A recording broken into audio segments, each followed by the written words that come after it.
If you carry a firearm and discharge your weapon in self-defense, you could face hundreds of thousands of dollars in legal fees and expenses. So carry the protection of CCW Safe, Self-Defense Legal Services membership.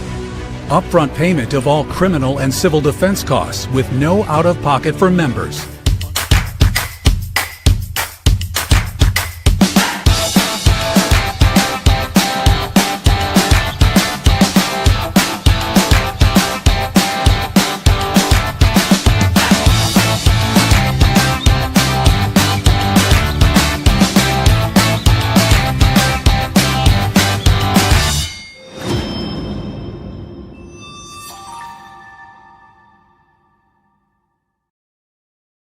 Imagine this scenario. Right now across your city and neighborhoods you drive through every day, materials are being positioned.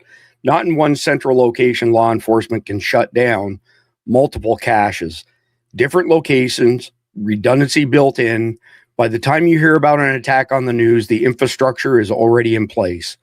Logistics behind domestic terrorist attacks, operational logistics. This is how terrorists avoid detection while ensuring their operation succeeds, even if one location gets compromised. Tonight, we examine how materials, tools, and timing are staged across multiple locations like mosques to avoid detection and ensure redundancy during execution. It's already in place before you ever see it. Distributed staging reduces risk of failure, no central cache to discover. Could you even identify staged materials near you? Tonight, we break down the operational model that makes distributed terror staging invisible to conventional law enforcement. The distributed terror logistics network that includes all the regular jihadis, Hezbollah, Hamas, Al-Qaeda, ISIS, etc., operate as compartmentalized systems designed specifically to defeat centralized law enforcement interdiction. This doesn't have or need or even require a command structure. This is decentralized operational planning where individual cells or lone actors position materials at different locations without formal organizational direction. The system's strength is that it has no center, it has no single target for disruption. What they want is invisible preparation. They want staging operations that blend into normal commercial activity. They want redundancy so that if law enforcement finds one cache, the operation continues anyway. Welcome to Survival Dispatch News. It's April 8th, 2026. I'm Chris Heaven, the CEO of Survival Dispatch. Tonight, I'm joined by combat wounded Green Beret Randy Nance, 26-year CIA case officer, Jeff MD, and 26-year military veteran Don Vandergriff. Bottom line up front, terrorist organizations deploy sophisticated logistics networks across American communities, staging materials and equipment in multiple locations long before attack execution. This distributed approach eliminates centralized caches that law enforcement might discover while ensuring operational redundancy if one site is compromised. By the time an attack occurs, infrastructure is already positioned throughout neighborhoods and cities, and understanding how these staging operations function is critical for Homeland Security awareness. So what we're covering tonight is we're going to examine the operational logistics terrorists employ to avoid detection, the strategic advantages of distributed positioning, and practical steps citizens can take to identify suspicious activity in their own communities before tragedy strikes. Jumping right into segment number 1, compartmentalization breaks detection patterns. Distributed staging operates on the principle that no single person or location knows the full scope of the operation, making pattern recognition and network mapping exponentially harder for law enforcement analysts. Terrorists deliberately separate material cache locations from final staging areas, use different transportation routes for each component, and vary the timing of individual deliveries so no single surveillance pattern emerges. This redundancy model means that discovering one cache location does not compromise the operation because materials are duplicated across multiple sites and the attack timeline is built to absorb the loss of one or more staging location. Compartmentalized cells and distributed caches are already slipping past traditional detection. SDN Guardians are on the lookout for these hidden networks because they've learned what to watch for for only 33 cents a day for a Survival Dispatch News Guardians membership. So let's get the panel up on stage, and per usual, I'm coming straight to you, Jeff. How do decentralized staging operations differ fundamentally from centralized logistics models, I should say, that law enforcement has spent the past 2 decades essentially learning how to detect? A centralized model, if you can do link analysis, or you can surveil a person from one site to another site to another site, you can pick up all the sites, you can pick up the other people involved, etc. When you have a decentralized system, and if you do it correctly, then you have multiple sites, but there is no one person, or maybe only the cell leader knows that site A and where site A is, and where site B is, and where site C is. And they're almost the sites themselves are almost treated like individual cells. So if you lose one site, the others are not compromised, and there's no record, no tracking from one site to the other. If you find out, you arrest Abdul at site 1, and then you get his cell phone and you go back and pull historic tower data, you can see where he's been, and that can help you discover the others. Well, in a centralized system, you're not going to have that, because Abdul's never been to the other sites. And more importantly, he doesn't know who has been to the other sites. So if Abdul flips, he can only rat out his site and maybe the people involved in his site, but the others go through. And that's why in a lot of these cases, the guy who's the head of the cell, who's in contact with the other people, they don't know him by his true name. In spy parlance, we call that person a principal agent. And he will have sub-agents. And each sub-agent may know him as a different person and a different name. And I can guarantee you they won't know where he lives or anything else. They'll have a separate communication system set up for every person. So, it's complex, but it's secure. That's really interesting, Jeff. Just before I go to Randy, are there any specific indicators, that show up when materials are being positioned at multiple locations, maybe using different carriers, frequencies, timing patterns, all that stuff, or just the very nature of it being, decompartmentalized, make it virtually impossible? Well, it is virtually impossible, because, you have Abdul for site A and you have Omar for site B. Omar and Abdul don't even know each other. So Abdul can be, he can be getting a delivery every week. Omar once a month. They can have completely different footprints, different MOs, different schedules, everything. So one in no way really reflects on the other if you do it right. So like Omar and Abdul, are you assuming, what their heritage is? I mean, that doesn't sound very politically correct to me. No, I'm not saying what country they're from. I don't know what country they're from. One could be from Morocco and the other could be from Indonesia, for all I know. Yeah, you get my drift. Randy, what role do you reckon compartmentalization plays in ensuring that if one cell gets rolled up, the larger operation continues? Basically, the next step after everything that Jeff just shared with us. Well, I think you described it too, right? Because it's no different than why we compartmentalized our information. I had a top secret clearance, SCI, but that means special compartmentalized information. Doesn't mean now I can just log on to this magical website on the secret side and everything's out there and I could just go and randomly run through it all. No, it's not how it works.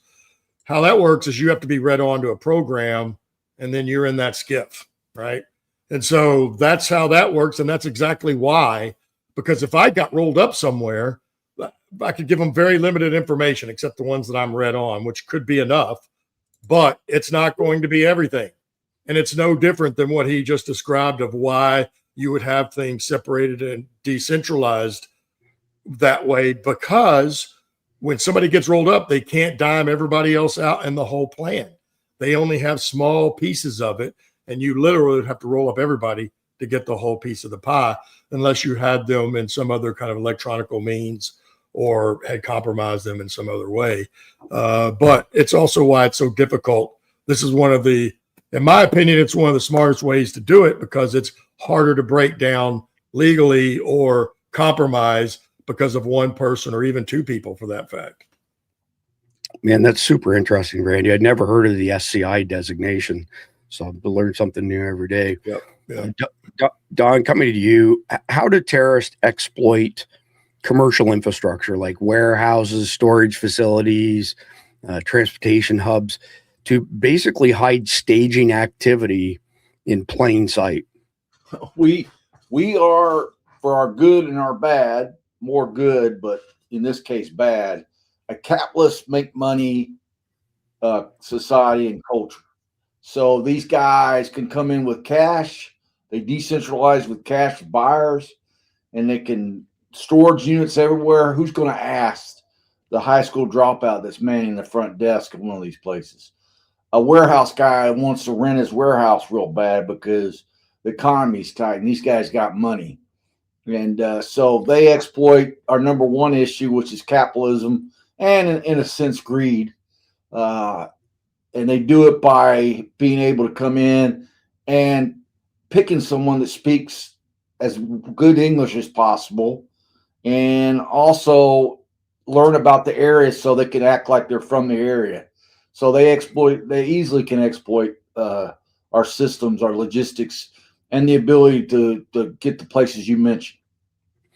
So the guys who threw the homemade IEDs at Gracie Mansion, who thankfully they didn't go off and thankfully they got caught, they found a storage unit that they were using in PA that had a bunch of other terrorist related materials in it.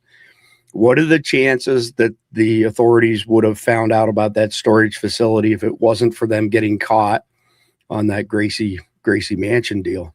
Zero, just like Jeff is shown above. It's zero. They just don't have the resources and the time to do it. And these guys, as we've talked about, were low tier. If they were lone wolves, if they were connected, they were low tier, ill-trained guys just from the way they did the attack. So there's just not, unless they made a bold mistake or a big mistake and let it leak somehow or brag to someone and got overheard. But like Jeff just said, no, zero. So yeah, unfortunately, Chris, you got to know who they are, right? People have to be identified. Yep. The cell will have to be identified. You have to know. And once that happens, then bar the door, Katie. We got them. But you have to know that information first. And, somehow that has to be turned over to the proper authorities. Otherwise, it's just like me right now in my house. They're not sitting outside watching my house or, and rightfully so. I'm not doing anything wrong, but you get my point. That's because they have an ISR drone. That too. Satellite. So, and I wanted to thank Samuel for the generous tip. Thank you very much, sir. It's very much appreciated. I'm going to go off script here. And I was transferring some stuff to my MacBook from my iPhone. So I turned Wi-Fi on. And when I have Wi-Fi on and I'm on StreamYard, I get this weird jittery stuff. I'm going to kill Wi-Fi in a second, Jeff. If it boots me out, I'll be right back in. Just keep on rolling with the subject that I'm going to give you here. And that is, have you ever heard of this Murmur program that was used to find the F-15 pilot by the signature of his heartbeat, number one? And number two, can you foresee that potentially being used to catch people, let's say that we've had incarcerated, like Gitmo, for example, and we've taken that signature and now they're in the wild and we could potentially track them down again? In theory, yes. I mean, I'm not exactly sure how Murmur works. I don't know if they have specific signatures on someone, but if they do, certainly you can. I mean, that was not something I'd ever heard of when I was in the agency, and even if I had, I couldn't tell you about it. But it's I have seen other technologies, not agency technology, but other technologies where you could see through walls with them, and they could actually detect and show the heartbeat of the people in the room. And you could monitor, there's 5 people in a room. these three are calm. This one's got an elevated heart rate. You know, that's probably the victim of the kidnapping or the one they're holding hostage, that kind of thing. There's some really, really interesting technology out there. And generally by the time we hear about it, it's actually been around a while. It's like the SR-71. No one told, they weren't public about the SR-71 until the 70s, and it had been flying since the early 60s. But yeah, if you can take a signature, if it could detect a specific signature, I'm not an expert on murmur. I only heard about it a couple of days ago. But it seems like a logical conclusion to other technologies I have seen in the past.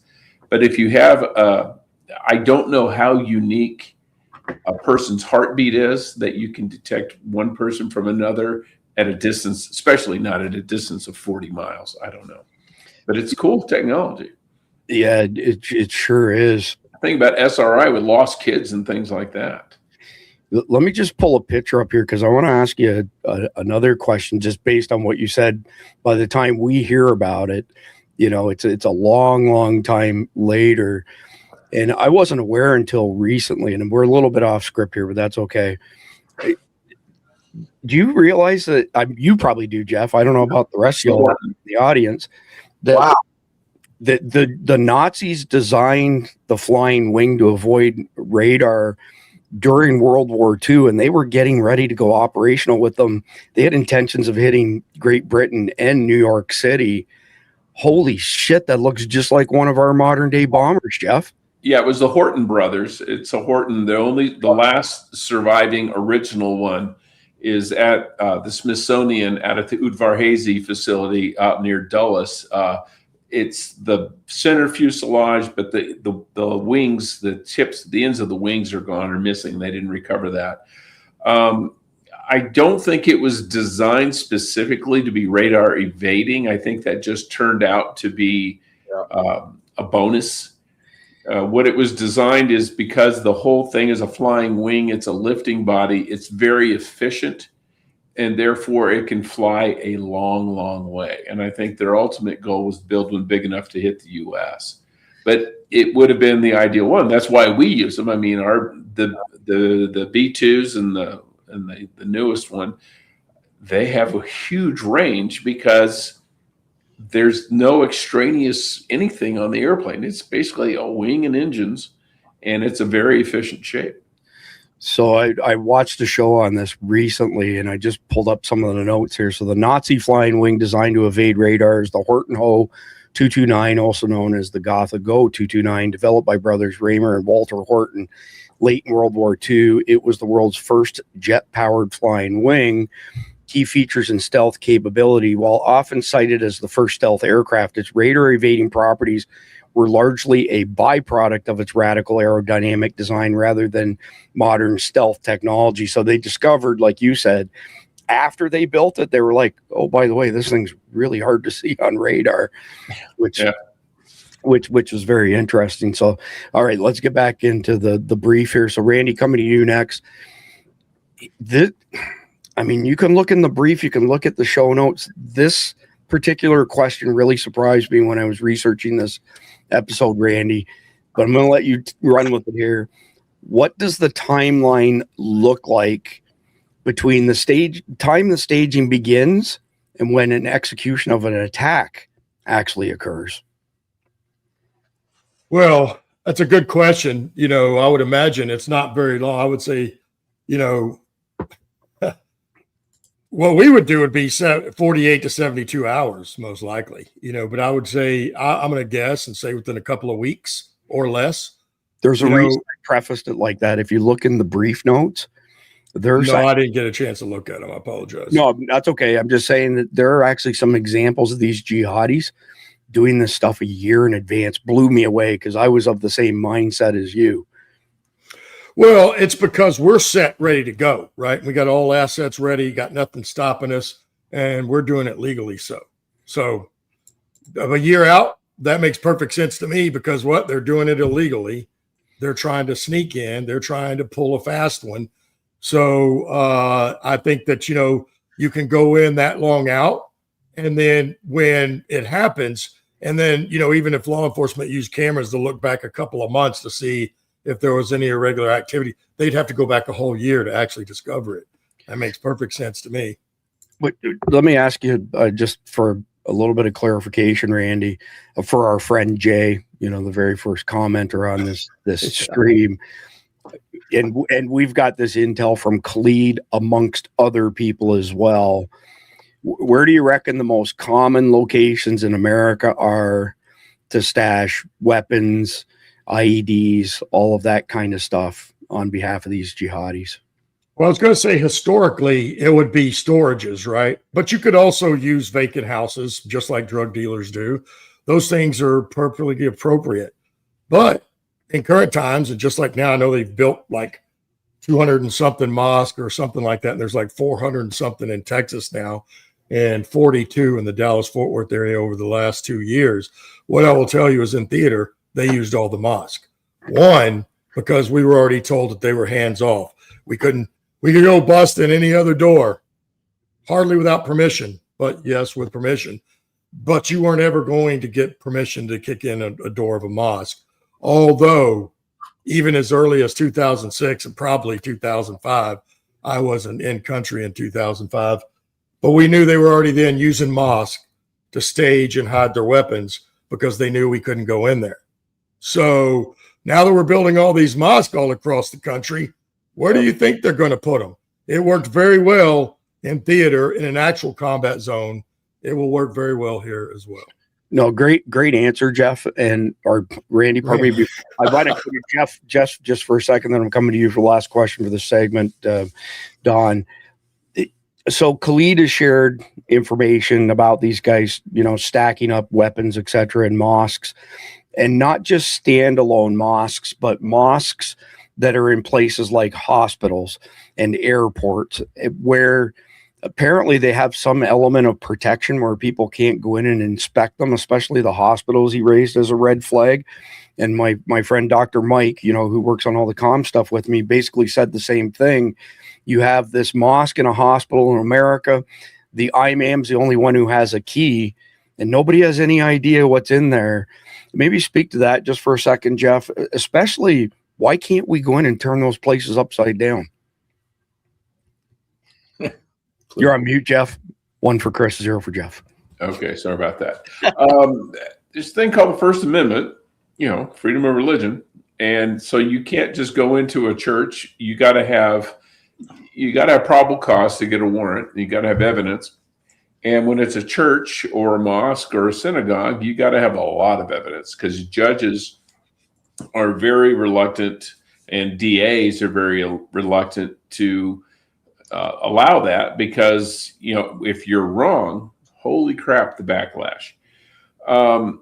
To me, but the thing is also with a mosque is, given what's happened in the Middle East in the 2 Iraq wars and Afghanistan and everything else, that, they're probably thinking that's the first place we'll look, and it's the first place we probably should look. To me, a more logical location for a stash is a storage locker. You put one guy rents a storage locker, and you put a combination lock on it. And then he can give that lock combination to somebody else. Give us the locker number to the combination, and anybody else can go in there and add to it. And then someone else adds to it. And then maybe he goes and he changes that lock to a different lock.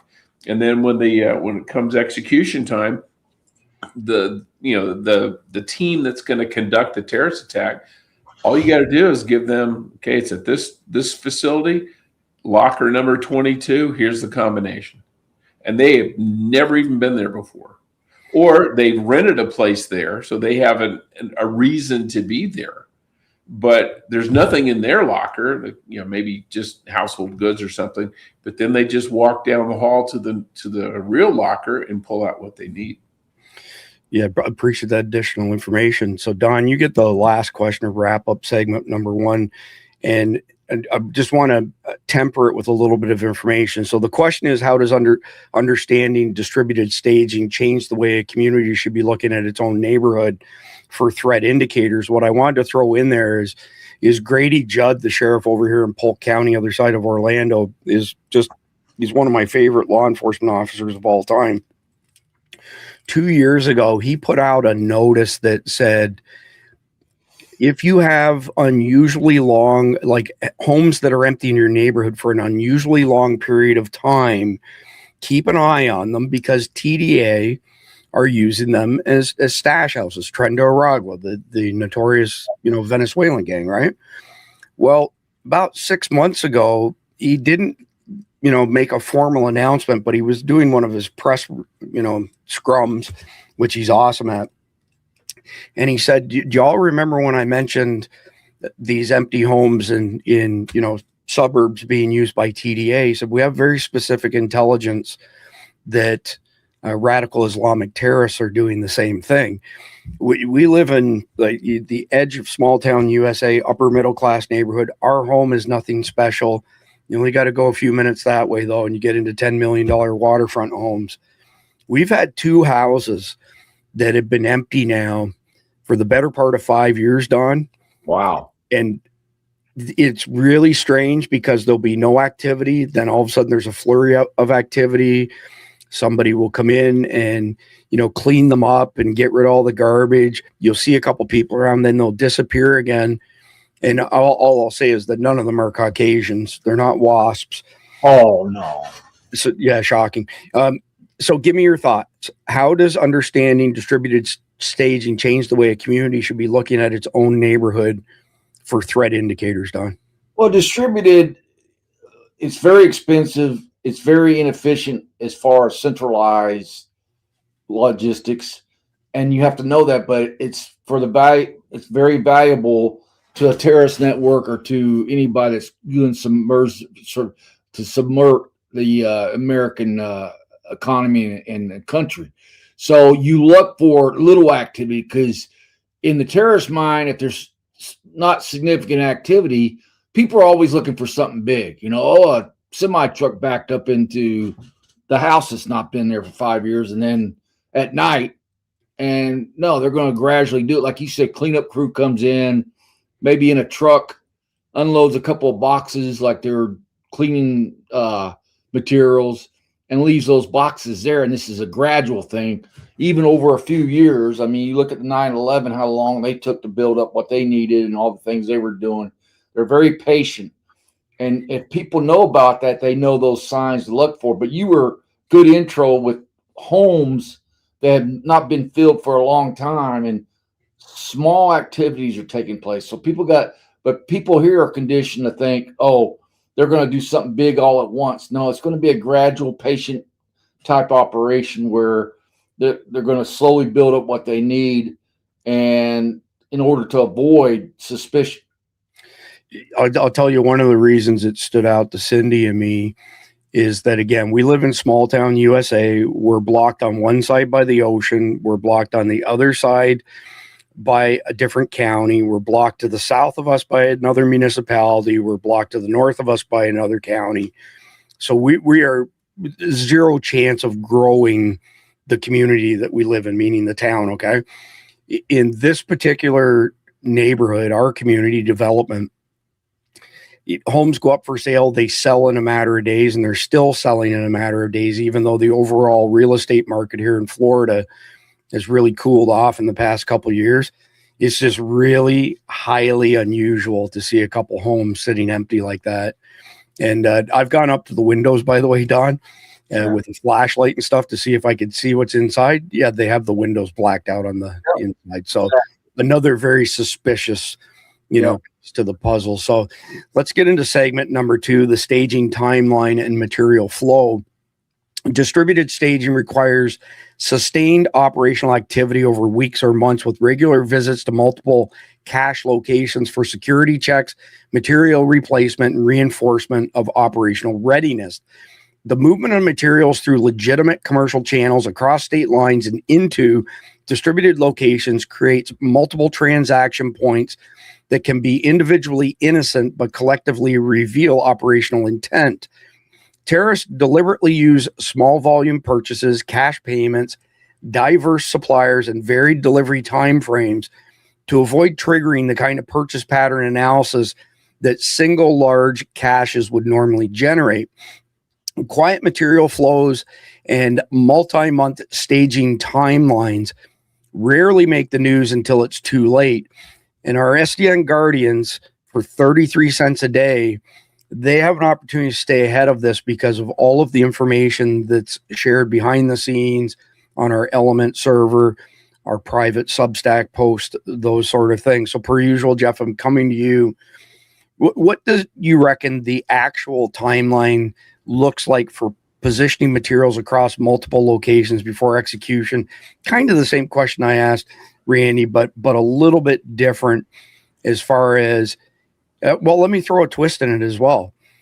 Is it like one team that's going out and touching all of these caches, or do they keep those compartmentalized as well? Well, it can be either way. You can have a logistics team who does nothing but go around and service these caches. It can even be one person, one cache, or, you know, ideally you would want one person, one cache, just so you don't, you know, you can't have a compromise.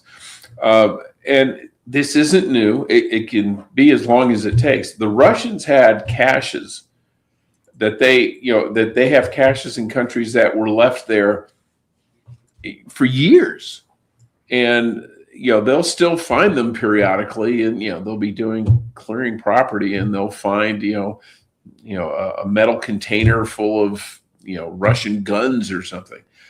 We would put stuff behind for agents in the old Cold War days, and there'd be money, guns, whatever we needed for them, in like an emergency stash if they had to bug out. Well, some of those were never found, and they're probably still out there. In fact, there was someone did a kind of going through the historical records and going, yeah, there's something like $1.4 million in cash unaccounted for that was put in caches for agents that was never recovered, and people have no idea where the hell it is now. Yeah, that's interesting. So, Randy, I found this study, this report, I should say, that came out of Europe. So I'm pretty confident it translates to us here.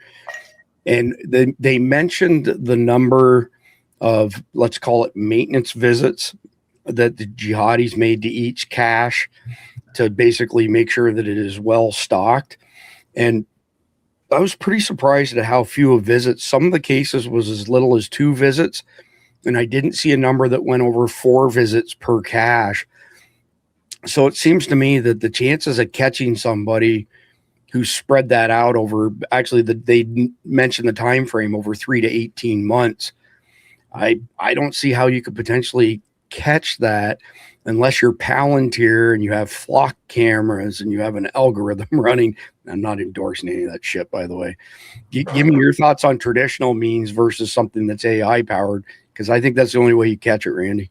Well, and then how are they going to do it then also? I mean, do they know that you're not bringing anything there, or you didn't really have any possessions in the storage? I mean, yes, there might be some stock in there, but it's not in yours personally. It's not in your name.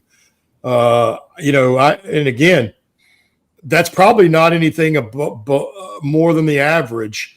Certainly some people use their storages as, or a place of business. Some might even live there. So there's probably a small number that are in and out all the time. But generally, like I know when I've went and put stuff in storage, I'm not going there every month. I might have went once a year, or it might even sit there longer than that until, and I think the longest I've ever had a storage was roughly 2 years. But regardless, I didn't go there all the time. I probably visited 2, maybe 3 times tops. So that's not anything out of the norm. So I don't know how they would trigger on that, but I have no doubt they would certainly use an AI, as we were talking about the murmur earlier. And I read something today where they use AI in that. So when they pick up the signal, the AI removes every other signal and everything else but that heartbeat. So that's pretty interesting. But so I have no doubt there would be a way to use AI to do that. But again, if they're not going once a week, and why would you have to go check it anyway? If your storage unit gets broke into, the storage unit's going to notify you and the units that were broke into when it's discovered. So, I don't know. It would be very hard to figure that out, as you just listed. And certainly now in only a 3-month time, maybe if you went 4 times, I don't know. but over 18 months, that seems, I don't know, plausible. Yeah. So here's a crazy number. One of our clients here in Florida, way back when consulting world, was one of the largest self-storage facilities in the state, Randy. And they had an interesting KPI, key performance indicator. And it was well over 90% of people who had a storage unit rented from them for 90 plus days essentially stayed forever. Like that night, getting somebody past the 90 days, meaning they're no longer in transition. Like they're moving from one state to another. They sold a house, they bought a house, whatever. Those guys are all typically under 90 days. But once people get past 90 days, they tend to hold on to them. And why do I mention that? Because it was a big number. It was something like half the people, Randy, who kept stuff over 90 days and essentially became permanent tenants, never visited their storage unit. Like they just didn't come back. Well, everybody's seen that show Storage Wars. It's not like I watch it all the time, but I've seen it quite a few times. And in several of those shows, I'm always amazed at some of the stuff people just let go. Certainly if they've been keeping this storage for a number of years, and certainly if it's a longer one, they mention on the show, this one was 10 years or whatever, and to the point I saw, the biggest one I ever saw was, they opened one up that had all this art. And as it turned out, it was some famous Latino artist. I mean, not that I'd ever heard of him, but apparently he was famous in the art world, and it was all his personal work. So it was well over $330,000 worth of paintings that one guy got for that locker. But even then, I'm like, this guy's got his whole world in there. Obviously, he died, but he didn't leave it to anybody, or his family didn't come open and empty it, and they just let it go, and it got auctioned off. They had one recently I saw where a guy, it's Storage Wars where they buy the storage thing or bid for it. Yeah, they auctioned it all. Yes, that's it. This guy bought one that had been, they couldn't even date. He opened it up. There was all these World War II German and American weapons in it, even an MG. Oh, wow. I mean, worth hundreds of thousands of dollars. Wow. Yeah. Why can't I just got to wonder what happens with that. How did they let that storage unit go? Well, I know a guy that had an incredible Civil War collection up in Pennsylvania, and he passed away, and his wife had already passed away, and the kids more or less had no interest in the stuff. It just sat there for years. Amazing. Absolutely amazing. So, Don, Chris, I just want to answer a question real quick. I saw in the chat a little while back, somebody asked about my email. So it's randy@survivaldispatch.com. randy@survivaldispatch.com. Thank you, guys. Yeah, and that's spelled R-A-N-D-I. It's like the like the stripper. That's 321. That was stripper name. That was good. Hey, if you haven't seen Randy's dancing videos, I mean, I'm just saying. Oh, I know. Hey, I should be getting paid for that. They do the ones and fives and make it rain, baby. You should be paying for our therapy is what. Oh, that's exactly right. Oh, my God. So, Don, coming to you here, describe the types of purchases and, supplier diversification terrorists are using to avoid detection by retail pattern analysis. It's very simple. They're given classes in their instruction if they get good instruction at the home base or a detached, fairly secure place about the ingredients that make up what they need to pull off an attack or support an attack.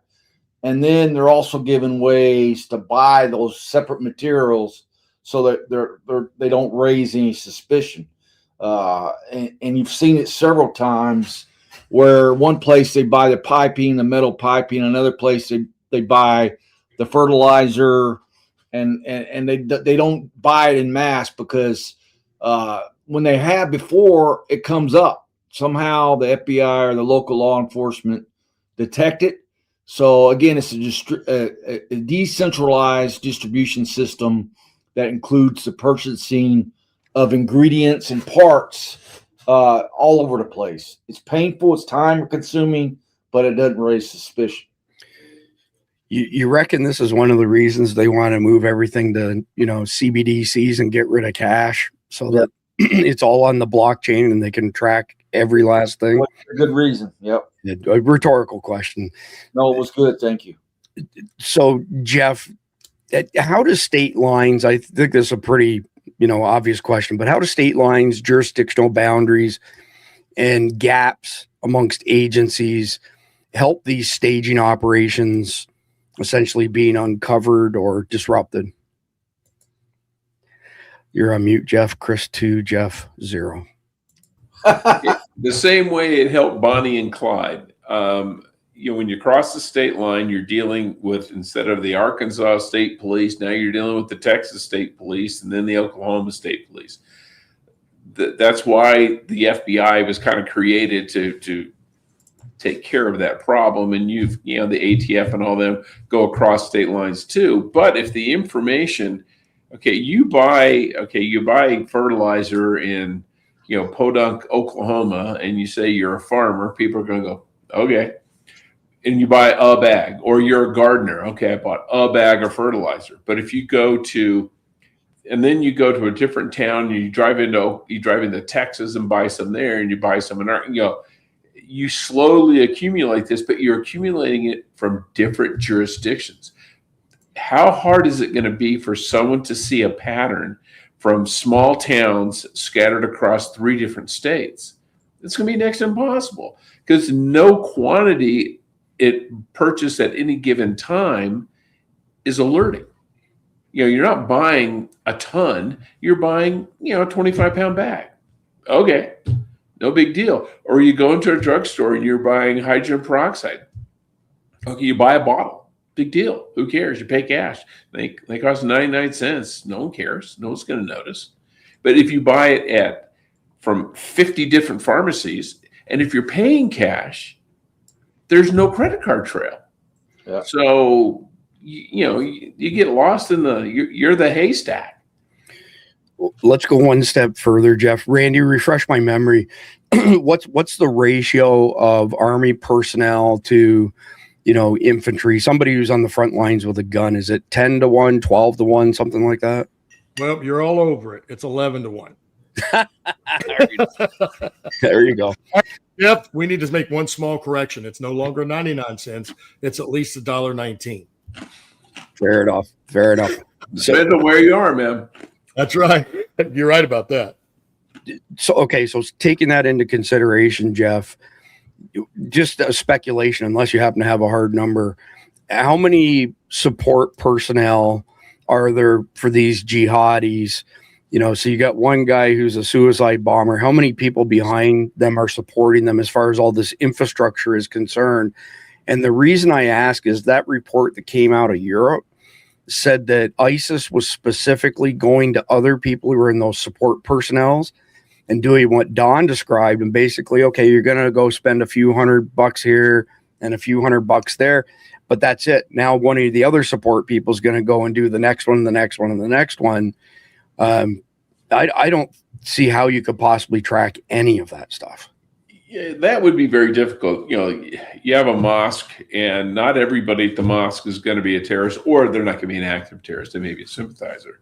So you go say, okay, Saturday or Saturday, Sunday, whenever, you go out and buy this, and that's the only thing he ever does. He brings it. He brings it. Boom, that's it. And is he officially part of the support network? It would actually be difficult to prove it in court, because he could say, I don't know, the guy just asked me to pick him up some hydrogen peroxide. I didn't know what the hell he was using it for. And if that's the only thing he ever did for the head terrorist, it's going to be really hard to do that. That's like, like when kids would say, hey, go in there and buy me a 6-pack of beer. Okay. But I would think, as far as the tail on the dog, if you look at, the tooth and the tail, in our military, it's 11-1, 11 inches of tail for every tooth.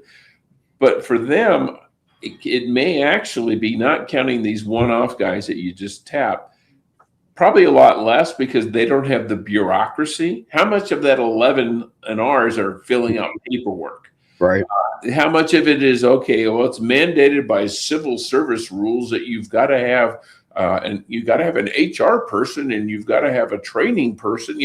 There's a lot of extraneous bullshit that if you're trying to do an op and you don't plan to survive it, do you really need medical? I don't think so. Yeah, good. So I think it'd be a lot less. Yeah, I mean, fair enough. That makes sense. Randy, just a side question here. Depending on whose numbers you want to believe, somewhere around 20 to 29% of residents in Texas are Caucasian and under the age of 20 or 20 and younger, right? So basically, we're essentially one generation from being wiped out in the state of Texas. And you've got a massive influx of Indians. You have a massive influx of Muslims from all kinds of third world shitholes.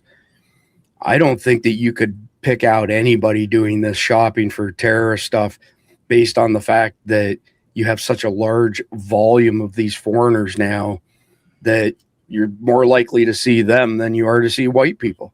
I mean, give me your thoughts on how hard that is. Well, yeah, it would be, because again, it goes back to you'd have to know who these people are. I mean, unequivocally, you would have to know this is who they are, this is what they do, and this is what their little job is. Because I'll bet you're right.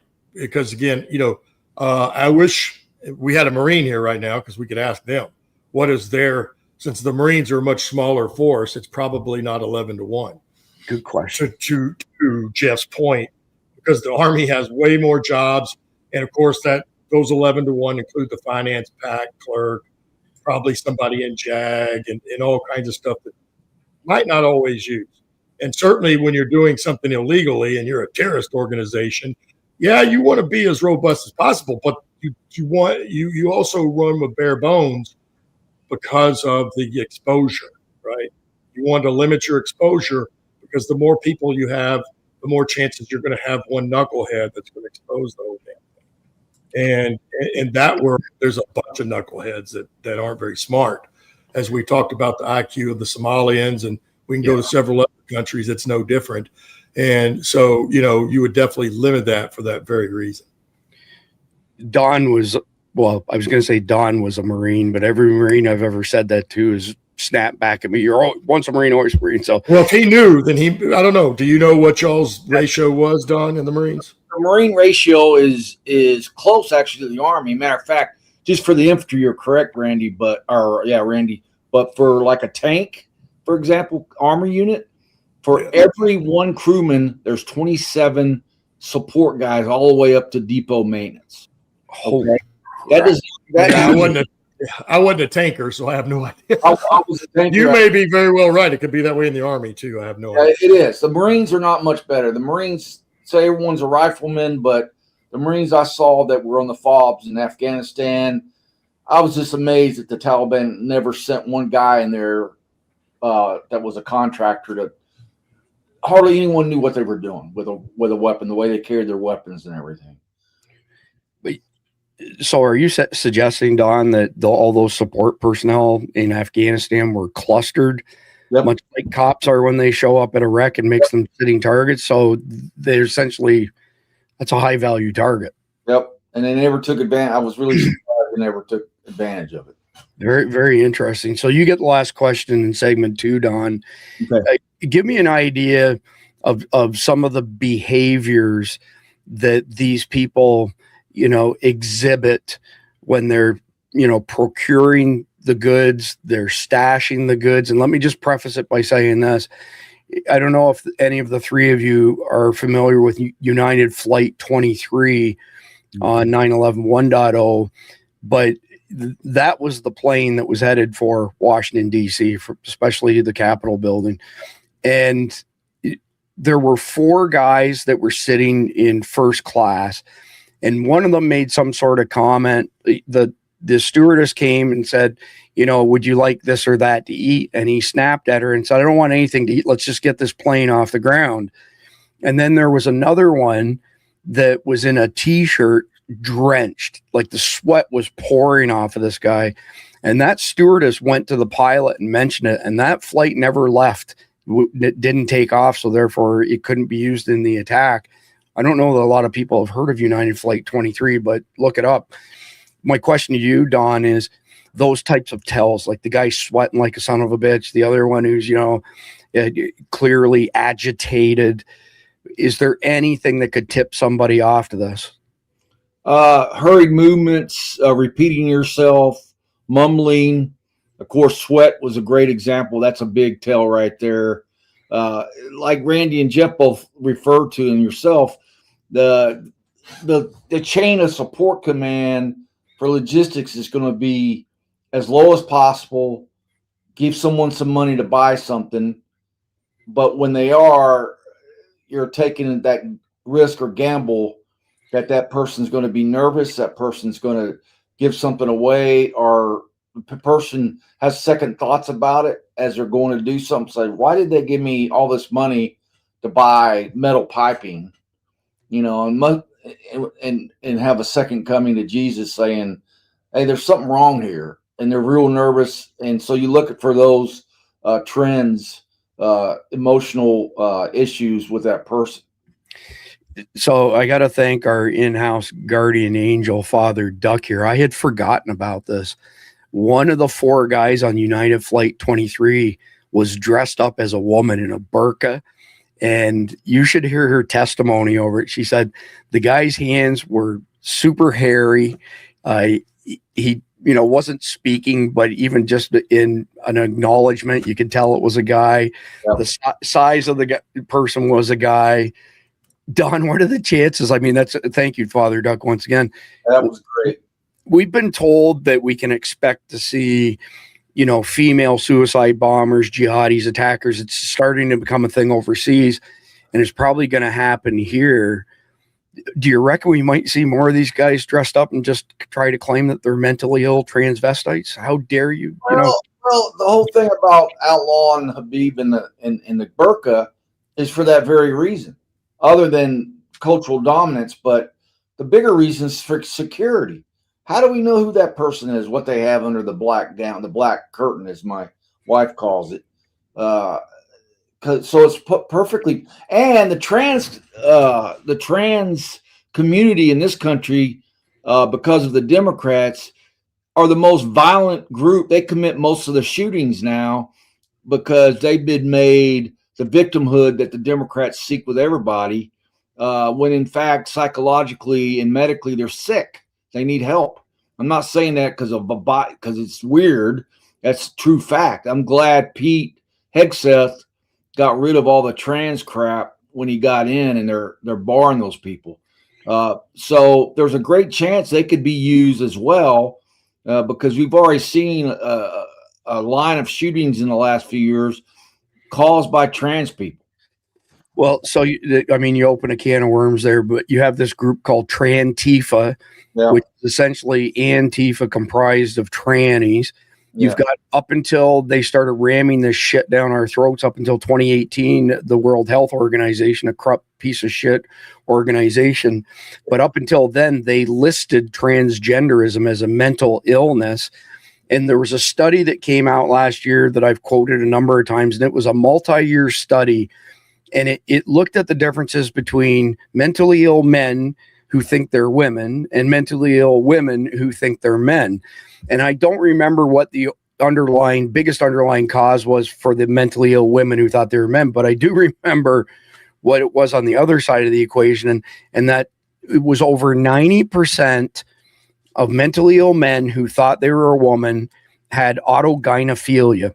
Autogynephilia is a mental illness where these sickos get off on dressing up in women's clothing. And be thankful that you're not in our Guardians chat, Don, over on my Element server, because I posted one today on that topic and people were like, oh, my eyes, sort of thing.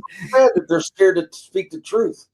It's very sad, because I do, for every hour of writing, I do 3 hours of research. It takes up most of my time, make sure that I get things right. Yeah, same here. That's odd. Jeff, throw that number out at us here before I go to segment 3. How many hours of research before, each hour of writing that you do? You're on mute, Jeff. 3 for Chris, 0 for Jeff.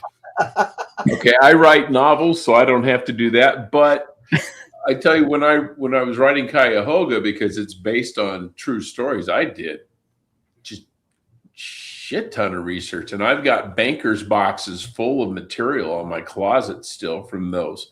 And a lot of material dated back to the 50s and 60s from when the story was set. I actually have the original Radio Moscow transcripts provided by Radio Moscow to the guy who the book is based on. Right on. But I had to organize it, had to go through, had to read it all, had to, I've got radio broadcast schedules, everything.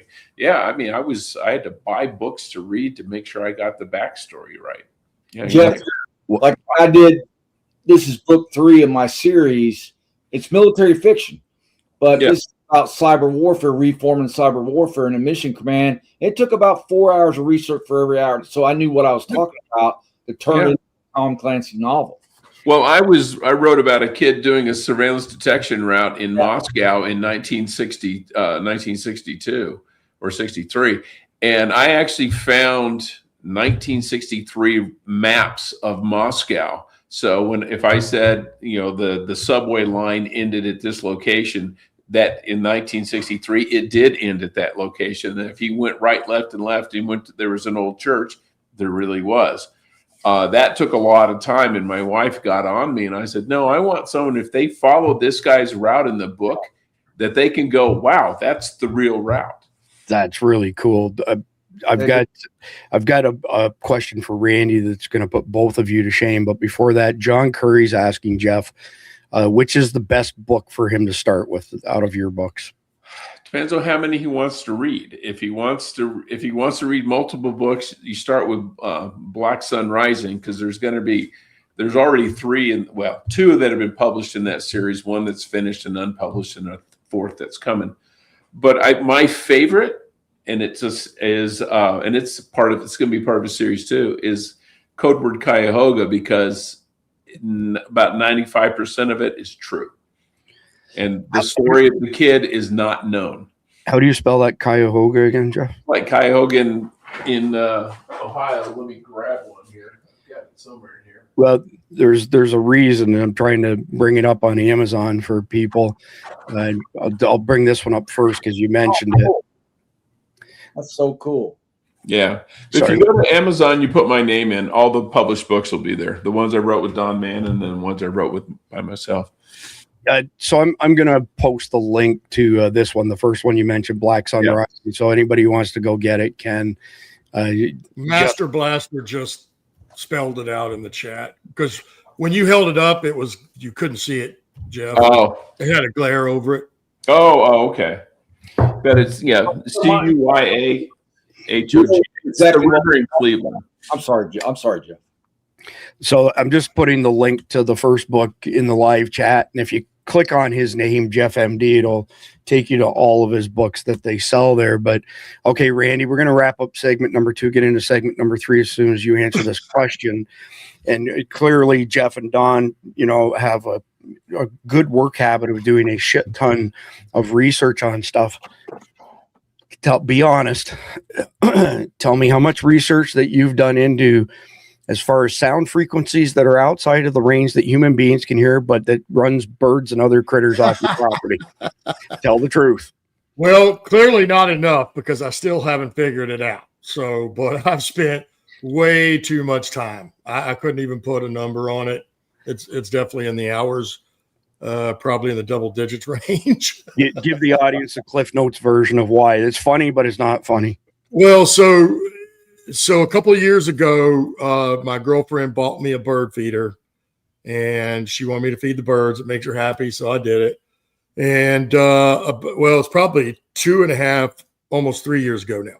Anyway, a year ago, I had one of my favorite neighbors moved out, and there was a very old couple that moved in their house, and their backyard sits on mine. Like, here's mine, and here's theirs, and it comes, it's the other way, regardless. And apparently the guy doesn't like birds. And within 2 months, he'd already came over and asked me to stop feeding the birds. And I told him why I was doing it and why I couldn't stop. He has made this thing very personal. He is using a frequency or a sound wave. I can't figure out which or both. Basically, he's running the birds out of my yard, saying he's doing it to keep them out of his yard. And it just came to a conclusion with the HOA. I had to go to the HOA to try to no avail. All they really did was allow him to keep doing it. And if there's nothing they can do, so he's just amped it up even more. And that's kind of where we're at. So I'm trying to figure out a way to counteract what he's doing legally. So, I don't get in trouble. all joking aside, we got a lot of clearly smart people in our audience. If you have any ideas on how Randy can combat this, he even went to some nature groups and said, hey, this is what this guy's doing. He's blasting this shit into my yard. He's running the birds off. And you would think some of those tree huggers would embrace something like that. And they didn't want anything to do with it at all because they didn't want to get embroiled in something. If you have ideas that could help Randy, email him, randy@survivaldispatch.com. I know he'd appreciate it. We're going to jump into segment number 3 now, civilian detection community baseline building. A distributed staging operation can only remain invisible if the community around it treats suspicious activity as normal, which means the single most effective detection method is establishing what normal actually looks like in your immediate environment. Identifying staged materials requires citizens to develop personal intelligence pictures of their own neighborhoods, track behavioral baselines at specific locations, and report context-backed observations rather than individual suspicious moments. Documentation, photography, timing patterns, cross-referencing with open source threat assessment tools. It gives everyday Americans the ability to become active sensor nodes in the pre-attack detection chain. And without a clear baseline of what's normal in your neighborhood, staging activity blends right in. SDN Guardians get real-time indicators, amongst other things that people miss, for only 33 cents a day. Again, survivaldispatch.news to sign up. Jeff, coming to you per usual. How does citizens establish an accurate behavioral baseline for their own community so they can recognize when something doesn't genuinely fit? To me, it sounds easier than what it actually is. Well, you're going to get a lot of chaff for the wheat, because most of what you're going to observe is perfectly normal. It may look odd at the time, but it's explainable. There's nothing unusual about it, really. But what you have to do then is, if you start collecting the data, and you got to collate the data and understand it. So if you got a squirrely neighbor and you start saying, okay, he's starting to do this, he's starting to do that, but then then you find out that, okay, he has a perfectly legitimate reason to be doing it. So that will sift a lot of that activity, and it's a process. And that's why on Monday I talked about setting up an Excel spreadsheet, because the beauty of Excel is you can sift. You can sift by a car. If one of your categories is a vehicle description, you can sift by that vehicle description. But you got to be consistent in how you describe them. License plate numbers, things like that. And you can do the same thing for activities, but come up with some sort of a shorthand or something, some consistency. So if you need to sift to search for that, you're not coming up with 12. If you describe the same activity 4 different ways and you look for it, you're going to find one for each activity. You need to be consistent on it. It could be, late night activities. Okay, put it the same way every time. But you just have to start somewhere. You can't go back in time and say, well, 2 weeks ago he did that and that was kind of weird. No, if you're going to do it, you got to do it. Yeah, good point. Me with my sometimers, it's kind of like Alzheimer's, is different. Sometimes I remember, sometimes I forget. I write everything down. Yeah. I would take a note on my phone, a note on my computer. I write it down in dead tree format. The next question I was going to ask, I'm not going to ask because we covered it already, but it's basically calling out what specific locations in a neighborhood are most likely to be used for material staging.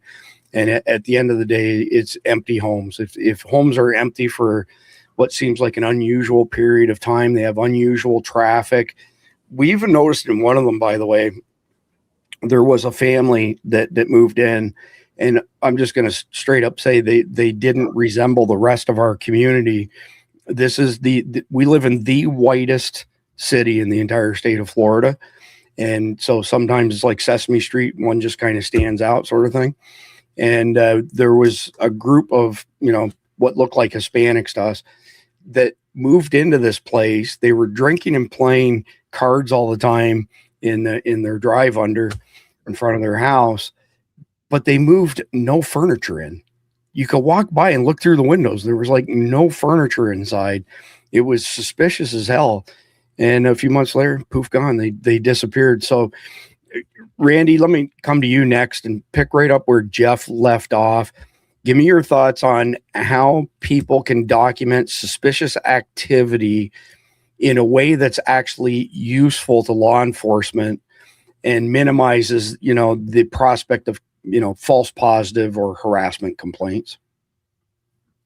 Well, what I would say is exactly what he said, and it's what I was told. So if I were to take this to a civil case and take it, to civil court, okay. Basically what I need to do is every single day, date and time, and basically notate everything I notice, right? Everything, whatever he's doing, anytime the signal, anytime with the birds, all that. And then every day do that for 2-3 months or longer, however, so that you have a volume of it. And then it's proven over time, the consistency of it. So that would probably eliminate, false positives or whatever, false reports. Because if you've got over a period of time, and certainly think about over a year or two, and you've been doing this and you've notated everything, you're going to have a lot of stuff. And what that does, that is evidence that can be submitted in court and accepted by the court. And that's why it's so important. Yeah, I'd throw in there as well that I know for a fact, not because it's bit me, but somebody else, is to keep the emotion out of it. So whatever you're writing down, don't make it sound like a tirade against the person or persons. It just makes the. Well, I don't mean writing a paragraph. It's just, okay, this is when the signal was out. This is the strength or whatever. You're not writing a big, you're just basically filling out a log is really all you're doing. Now, if there's something that you need to document more with words, then in today's time, I would probably just record it with my phone. Yeah, I wasn't saying that you were suggesting that. I'm saying for personal. Yeah, I know. I know people who've gone to the cops and there's so much emotion wrapped up in it, they just dismiss them. They're like, yeah, this is an emotional situation. So anyway, moving along from there, coming to you, Don. I'm curious what your thoughts are as far as monitoring people. Let me think of the right way. Like people who are renting vehicles and paying cash, people who are renting various tools for projects, and then they tell you about the project, but they're not very forthcoming. I'm just looking for some additional indicators for somebody on the other side of the counter to think there's something really fishy going on with this guy. Again, it basically it's a summary of everything we've all three talked about, or all four of us. But if it's going to be a low level, here's money go by, again, the nervousness, the looking around, the sweating, all those things, the agitation, I didn't get what I needed, why not? All those things are signs that there's something up here. And people have detected them and responded by contacting the right authorities. So there's a lot of signs.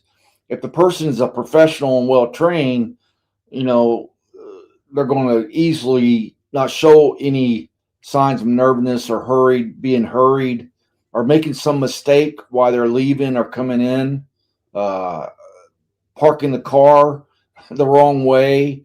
There's all kind of little things you look for. And as they get out, they don't fix where the car's parked at, and they look around. So you're looking for the nervousness and the hurried responses. Yeah, nervousness is a good one.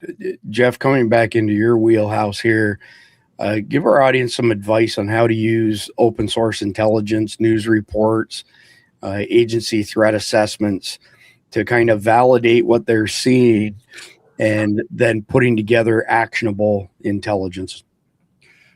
Yeah, if you can do you can look at a lot of the information on previous terrorist attacks has been documented.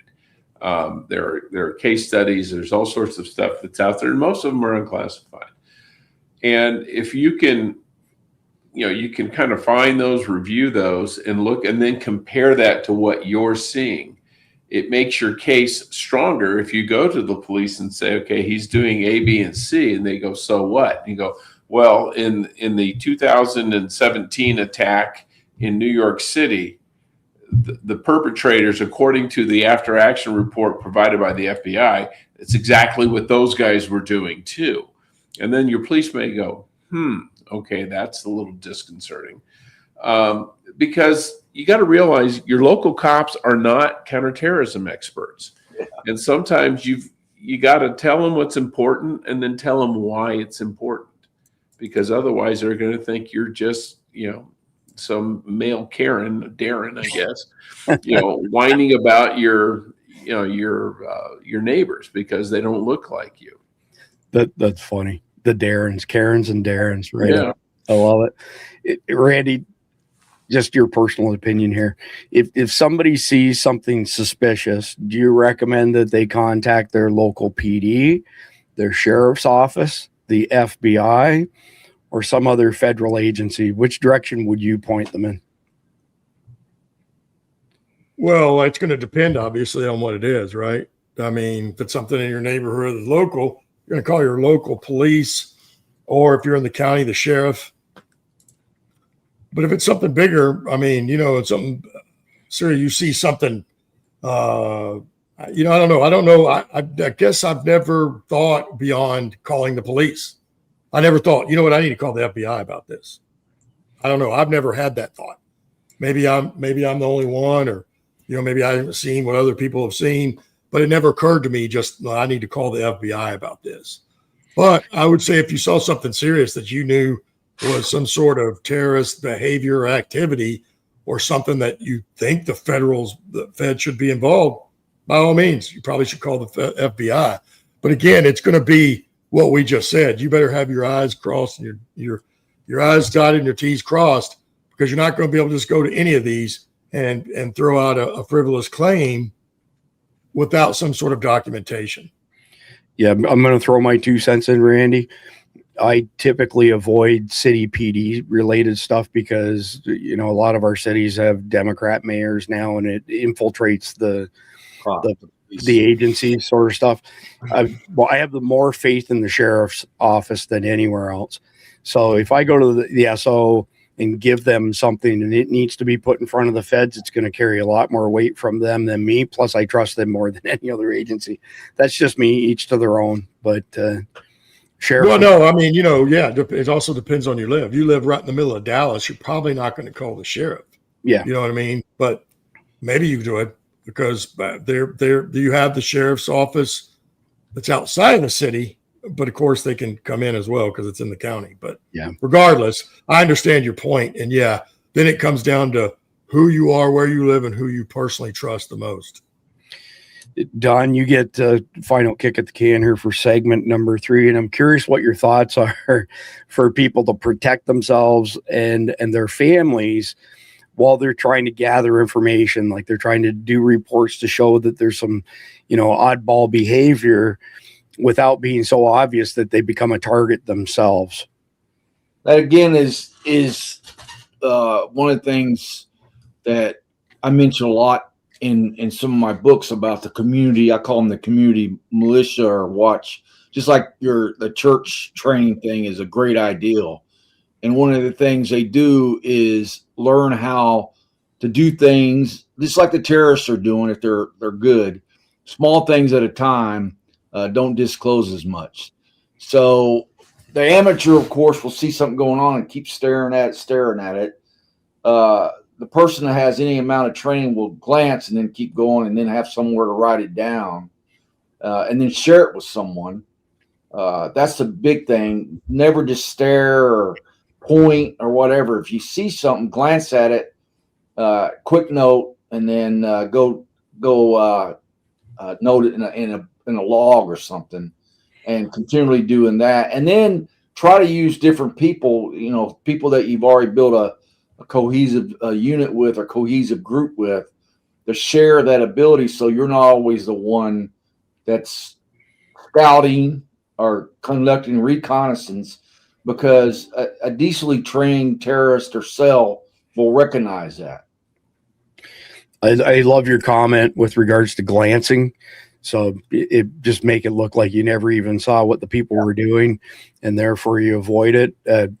I'm not really good at that. So I don't remember if I told you last week, Don, I told our audience, but Cindy and I had a really long day. I worked 20 hours, and it was a week ago, Tuesday. And we walked dogs 11 o'clock at night. And I had this feeling that somebody was watching us, and I turn around, and here comes this guy riding his bicycle down our street so slow that if he didn't weave like this, it would have fallen over. And he was about 200 feet behind us at the time. So I'm watching him. I've got flashlight in my hands, and he gets close. And my wife says, "Hey, how you doing?" Just to see what his reaction was. And he was mumbling in Arabic, and I hit him with the flashlight square in the eyes. And then he almost fell off the bicycle right there. And while I did that, I put my hand on my pistol, and, you know, he was off like a Jewish foreskin after that. But, you know, I'm not really good at containing myself with stuff like that. I'm going to most likely, you know, confront them, because that's just who Chris is. Well, I mean, that's again, you look at personalities. For example, in armor and infantry battalions, they usually make the best lieutenant the scout platoon leader, his second platoon, and it's usually a bad choice, because the best lieutenant is usually the most aggressive and has the traits that are not good for recon. So it's just saying, you're a fighter, you're a contact guy. I'm like that too.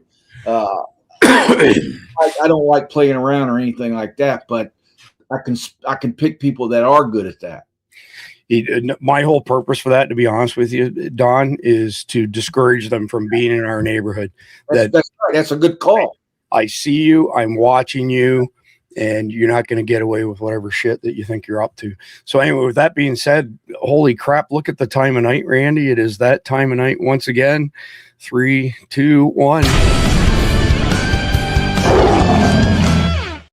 And it is time for the Carnival practical payoff. I want to say thank you to all y'all who participated in the bulk buy with Carnival. It was a huge success for everybody, for you and them, and I'm glad that that worked out good. So the Carnival practical payoff is a skill, an item, and a mindset shift related to tonight's topic for all y'all out there to put some thought towards.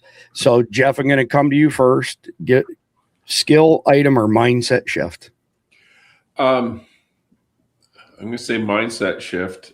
Don't feel guilty if you think because you're spying on your neighbors. You're not so much spying on your neighbors, you're protecting your neighbors. And it's not spying if you're just observing what's going on in the world. Spying is when you break into their house and put cameras inside. And you're protecting them as much as you're protecting yourself. If there is one bad actor in your neighborhood of 20 families, figuring out who that bad actor is protects the other 19 families, including your own. So get over that and write shit down. Collect data. Good answer, Jeff. Good answer for sure. So I'm going to go to you, Don, this time, and so that you don't get stuck batting cleanup once again. Okay. One skill or one item related to tonight's topic. Item, get things, get equipment like binoculars or things that help observe. Also, notebooks, position where you're not running inside. So I need a pen. I need a pen. I need a notebook. I have them positioned all around the house because we have some suspicious activity in my neighborhood, because it's Prince William County in Northern Virginia, and over the Biden area, they imported a ton of Muslims. They did. And some of the people that have moved in have all their blinds down. They're not unfriendly, but they're not neighborly like the rest of us are here. and that's not a racist thing. It's just the observation of what I'm seeing, because my neighborhood is all type of backgrounds. And you can tell that neighbors that want to be neighbors, not getting your business, but they're friendly. When something goes wrong, you know, someone will help you out. So you have to have the items available to do the surveillance. Observation items, also, you know, an SOP that defines what you got to do and what you write down. Yeah, I would just tack onto that, Don. Good answer is to make a habit of it. You know, make a habit of being situationally aware. Make a habit of taking notes on what's going on in your neighborhood. Randy, that leaves you with a skill related to tonight's topic. Well, I will say then, you know, maybe learn how to take proper observation notes, right? For not as in, you know, you're just writing. With the internet today and books and everything else, there's all kinds of information out there. Maybe you should practice up and learn a skill on how to take proper notes or document stuff, we'll say, to notate all this stuff. My go-to is always going to be shoot a video if I can. That's going to be my first go-to. Well, for sure, but you can't film all day and every day, so you know you're going to have to be able to notate stuff as well. The only exception to that would be that we have security cameras that can differentiate between humans, dogs, cars, all kinds of stuff, and I have various alerts set up on them so that the instant that they see a person, they record it until they can no longer see the person. We've got outdoor audio as well, so we can catch what's going on sound-wise. But nonetheless, if you can automate it, it's even better, right? Then it's for sure, absolutely. Then it's out of your hand. Video and recordings don't lie, right? They don't lie. People lie. You can even notate and lie, but when you've recorded something, it does not lie. True story, true story. So shout out to our friends at Carnivault, carnivault.com. If you want to do a one-time purchase, use the code EATMEAT, all one word. Gets you 10% off anything on the site except for subscriptions. But if you sign up for a subscription, they start at $99 a month, and you forward that receipt to support@survivaldispatch.com, you'll get a 30-day membership for free. So if you're an existing member, I tack on an extra 30 days. And then next month when you get your subscription, I tack on another 30 days. So as long as you are a subscriber to Carnivault, it doesn't cost you anything to maintain your Survival Dispatch News Guardians account. And the same thing applies to Wasatch Wagyu, the best dang jerky in the entire world. Randy, give me your thoughts on this stuff. I mean, oh, you're on mute. I had my window popped up.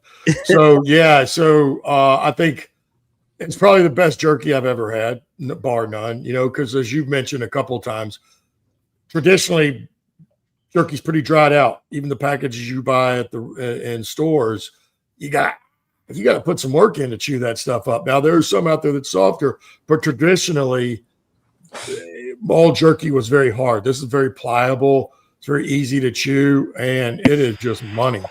Like my favorite is that teriyaki. It just seems like it melts in your mouth. Yeah, it's like I said, it's crack cocaine. And Mike Glover and I are in treatment for it right now. Don, have you not tried it yet? No, not that brand, but I've got plenty of stuff downstairs that's close to it, but I've heard all good things about it. Yeah, it's the great family-owned business, hardcore Americans. And use the code SD20, gets you 20% off. I'm just throwing it out there in the live chat. Sure. I don't know if any of you want to hang around at all. I'm going to do a short, probably 20-minute sit rep. If y'all want to stay, you're welcome to. But if y'all got to get going, that's okay as well. And I'm going to start with this video. I think I sent it to everybody but Don. For some reason, I forgot to text this to you, Don. I sent this to a couple people in our Guardians community. And I'd love to tell you what their reaction was, but yeah, it's just not safe. I can't say it. So put it that way. Men only want one thing, and it's this. 41 seconds.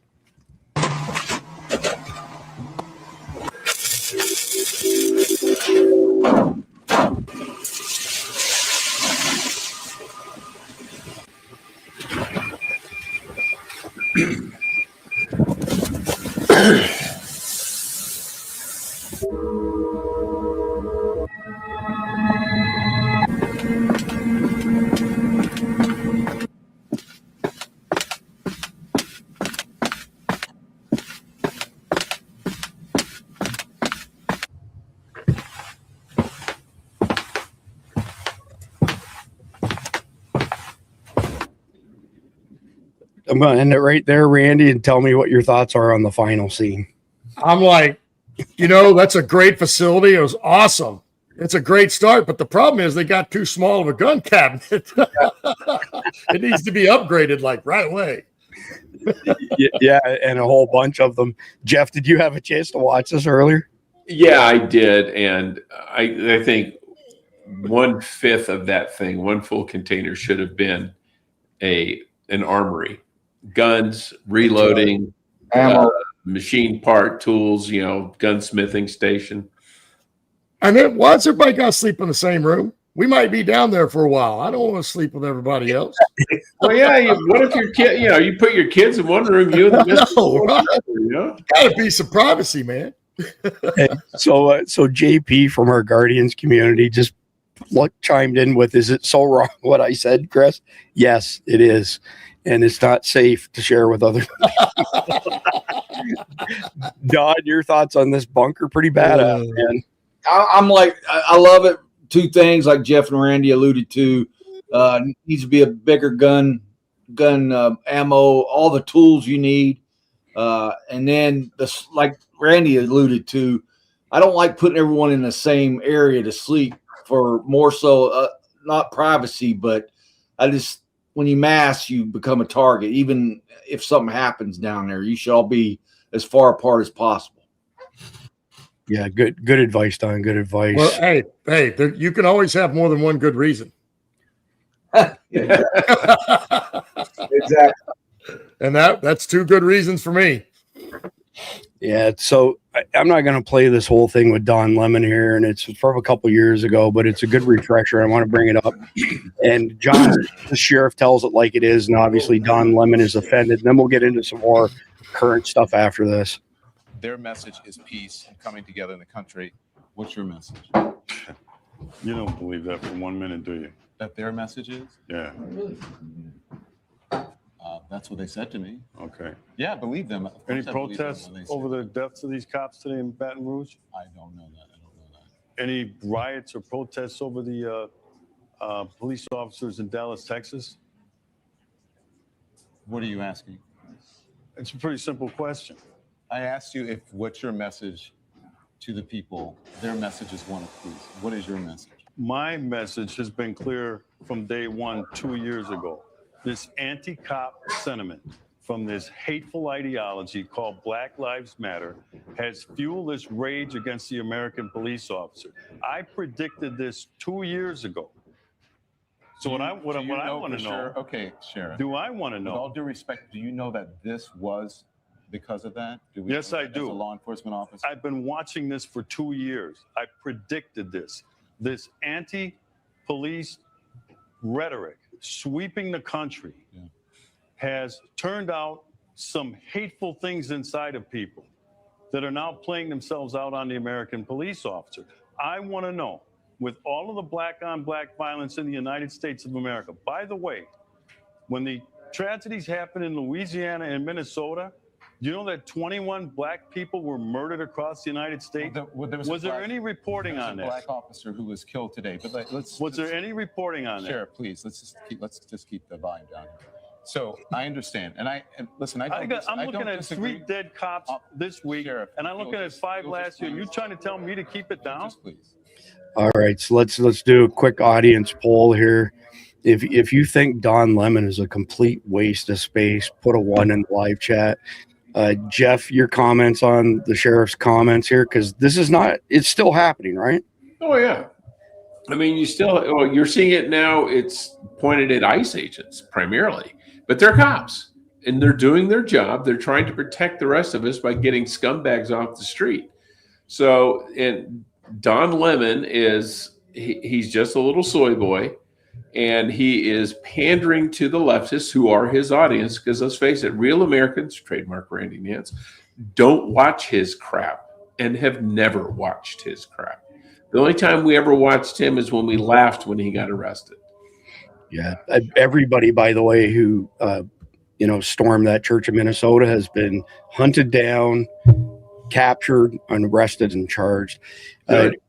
Randy, your thoughts on can you either mute Don, or he's not coming back. He just messaged us and said he's out. So okay, there we go. All I could hear was his whatever's in the background. Gotcha. Yeah. So what I liked was, boy, he popped him right off the bat, didn't he? He didn't wait. That sheriff didn't waste no time. I've seen it before. We all have, but I liked the look on Don Lemon's face when he was like, "Oh my God, he's going to push back like right here on live TV, and he's going to call me out." I think it's just absolutely ridiculous. As you know, I think that this kind of thing should never have been allowed on TV, period, whether it be a journalist, whether it be a politician, or anybody that's in that kind of public trust position is allowed to just bald-faced lie on TV or push this kind of narrative knowing what they're doing. And even if they didn't, you still should, because, again, we know what kind of platform Don Lemon has. How he got that, who really knows?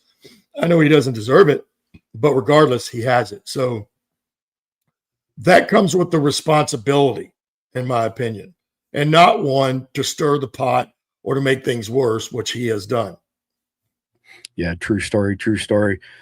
I want to just give an update on this. Then we're going to get into the whole Iran ceasefire, not ceasefire, just as I said live on air last night. But this is bullshit here. So, holy shit, he's actually going to get away with it. The animal who killed Erna was ruled unfit for trial after a mental health evaluation. The judge should be investigated. Lock this animal up. DeCarlos Brown Jr., the felon charged with the murder of Irina Zarutska on a North Carolina light rail, has been found incapable to proceed with trial. The decision comes after a mental health evaluation. So DeCarlos Brown has a string of prior charges dating back more than a decade, including a felony, larceny, and robbery with a dangerous weapon. Brown's lawyers are now asking the court to push back a scheduled April 30th hearing for another 6 months. It's pretty unbelievable. How many times can this man continue to commit crimes and be judged incapable of being accountable for his crimes? It's not just larceny. It's not just robbery. Now it's cold-blooded murder. Jeff, what needs to happen to the judges who keep letting this piece of shit go without getting us a strike? Well, I think they should be forced to live with these guys in a house with a kitchen, with a butcher's block full of knives, and see what happens. Interesting solution. Randy? Well, you know how I feel. And until, people like this start getting BFE'd when they let them out, I suppose they're going to keep letting them out. And my opinion is, as you well know, I think the judge should be held just as accountable. And at this point, first-degree murder. Is there ever any chance that that's going to happen? And well, you're probably right. Probably not. But it's why we're headed to where we're headed, and what's going to happen is going to happen. Yeah, true story. So let's start getting into some NATO stuff here. Nobody is telling you how fucked the NATO situation actually is right now. Nobody's talking about what happens when $838 billion in defense spending walks out the door. Here's what nobody is telling you. The U.S. provides all strategic airlift for NATO. Europe cannot move its armies long distances. The U.S. runs the intelligence sharing networks. NATO's command structure depends on 10 to 20 American nuclear bombs are stored at Bukel Air Base in Germany right now. Naval Station Rota in Spain houses the only Aegis missile defense destroyers in Europe. Ramstein Air Base is the headquarters for U.S. Air Forces across Europe and Africa. A friend of mine who spent 20 years in defense policy told me last week, if the U.S. pulls out, NATO doesn't decline. It ceases to exist as a functional military alliance within 18 months. The math is just absolutely staggering as far as what we contribute and what they don't contribute. I think we need to get the hell out of NATO. What do you think, Jeff? I think we should. That it's it's outlived its usefulness. It was a counterweight to the Soviet Union and the Warsaw Pact. Both of those don't exist anymore. The Europeans are a bunch of spineless, gelatinous masses. They're incapable, they expect us to do everything.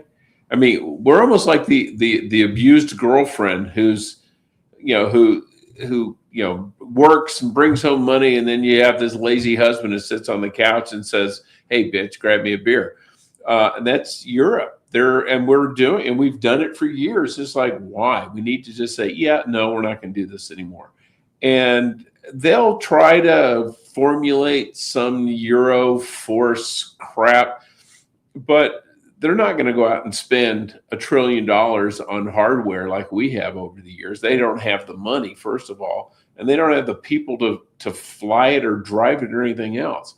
Yeah, screw them. I'm tired of this crap. They've been treating us like a damn piggy bank forever. Yeah, abusing us for sure, Randy. Well, I'm with both John Kerry and Fernandez. Both NATO and the UN both are worthless to us. We fund both of them almost completely. Like any troops, any armament, any weapons, any aircraft, any money, real money, it's all coming from us. So it's time to unplug from them, because as this thing pointed out, they can talk tough and they can sit there and they can catapult off of the media here and say, oh, Trump's this, Trump's that, and he's doing this, that, and he's making all these, we're not going to help him out. They can't do a fucking thing on their own. They can't defend themselves. No. They can't fund a war. They can't do any of it without us. So it's, in my opinion, it's time to cut the cord and let them figure that out on their own. And the next time that we need to go save them, they get to pay for it, and they get to pay for everything that's fixed afterwards. We're not doing that anymore.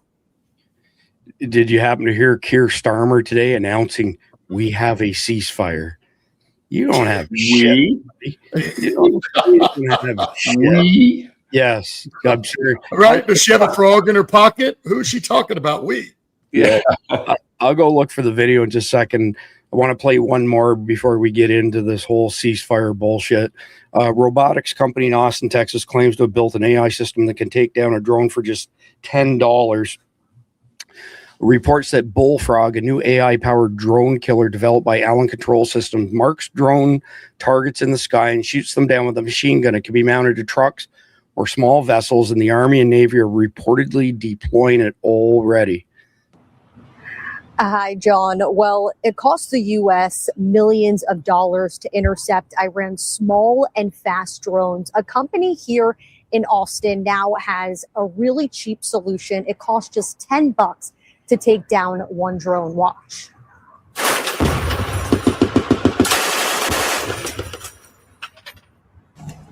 Allen Control Systems developed what they call Bullfrog. It is an AI-powered drone killer. It tracks down drone targets in the sky and then takes them out with a machine gun.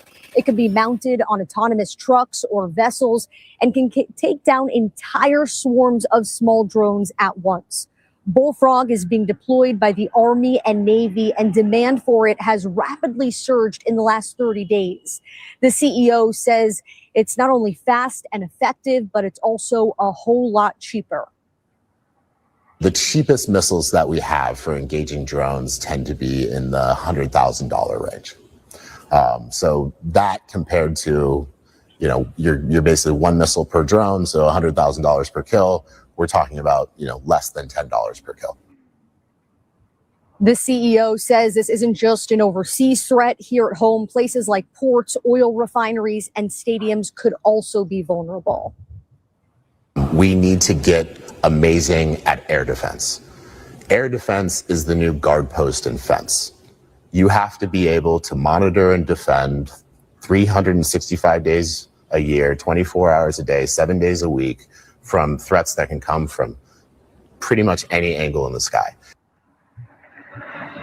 And another major advantage of Bullfrog is they could be mass produced. It takes just 2 people to make them in less than 24 hours, John. So we showed the Russian version of that, and ours looks a whole lot slicker, if you ask me, Jeff.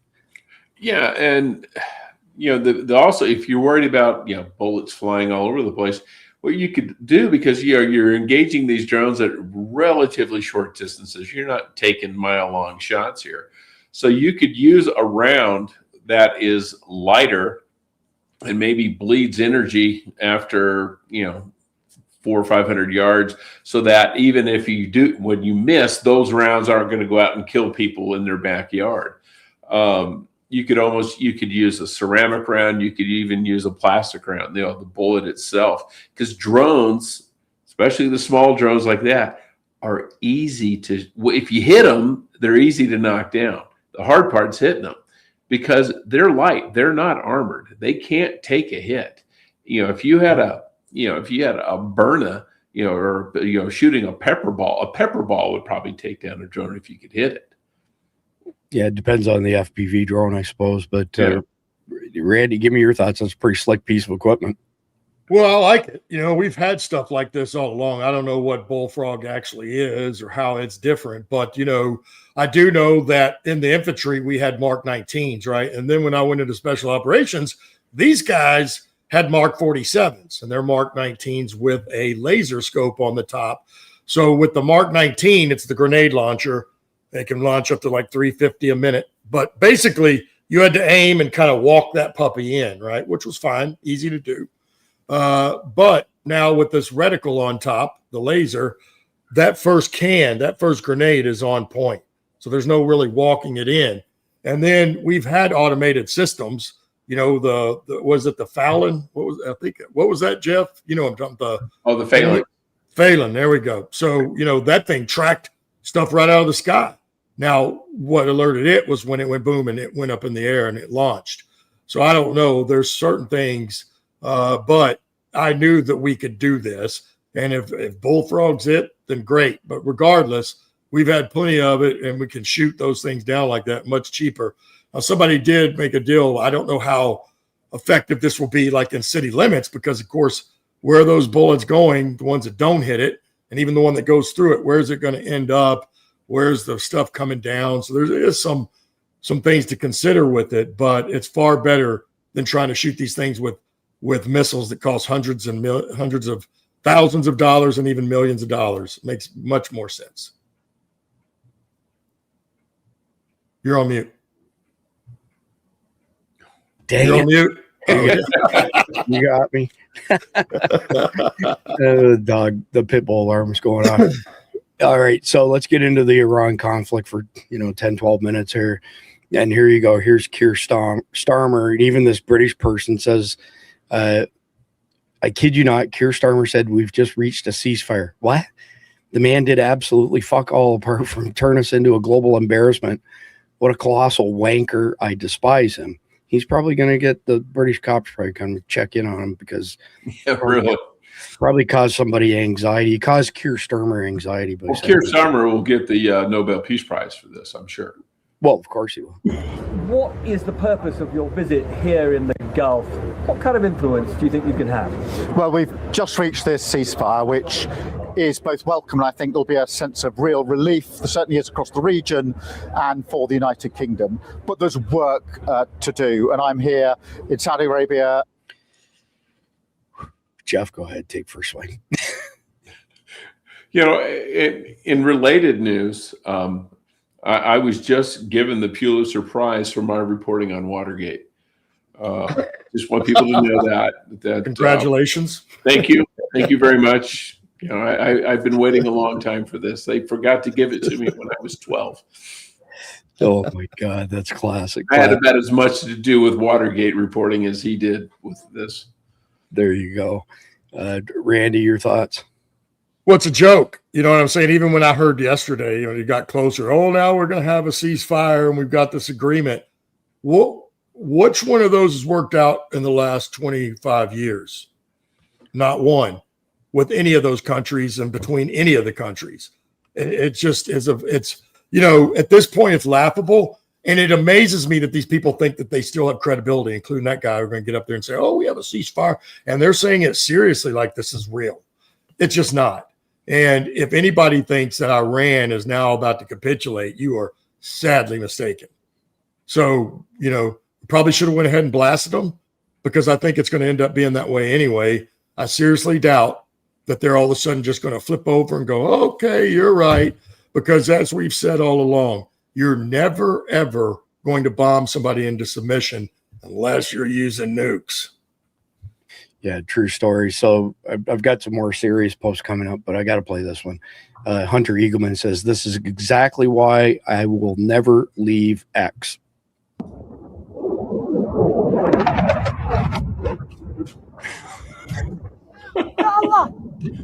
You got to watch this one twice.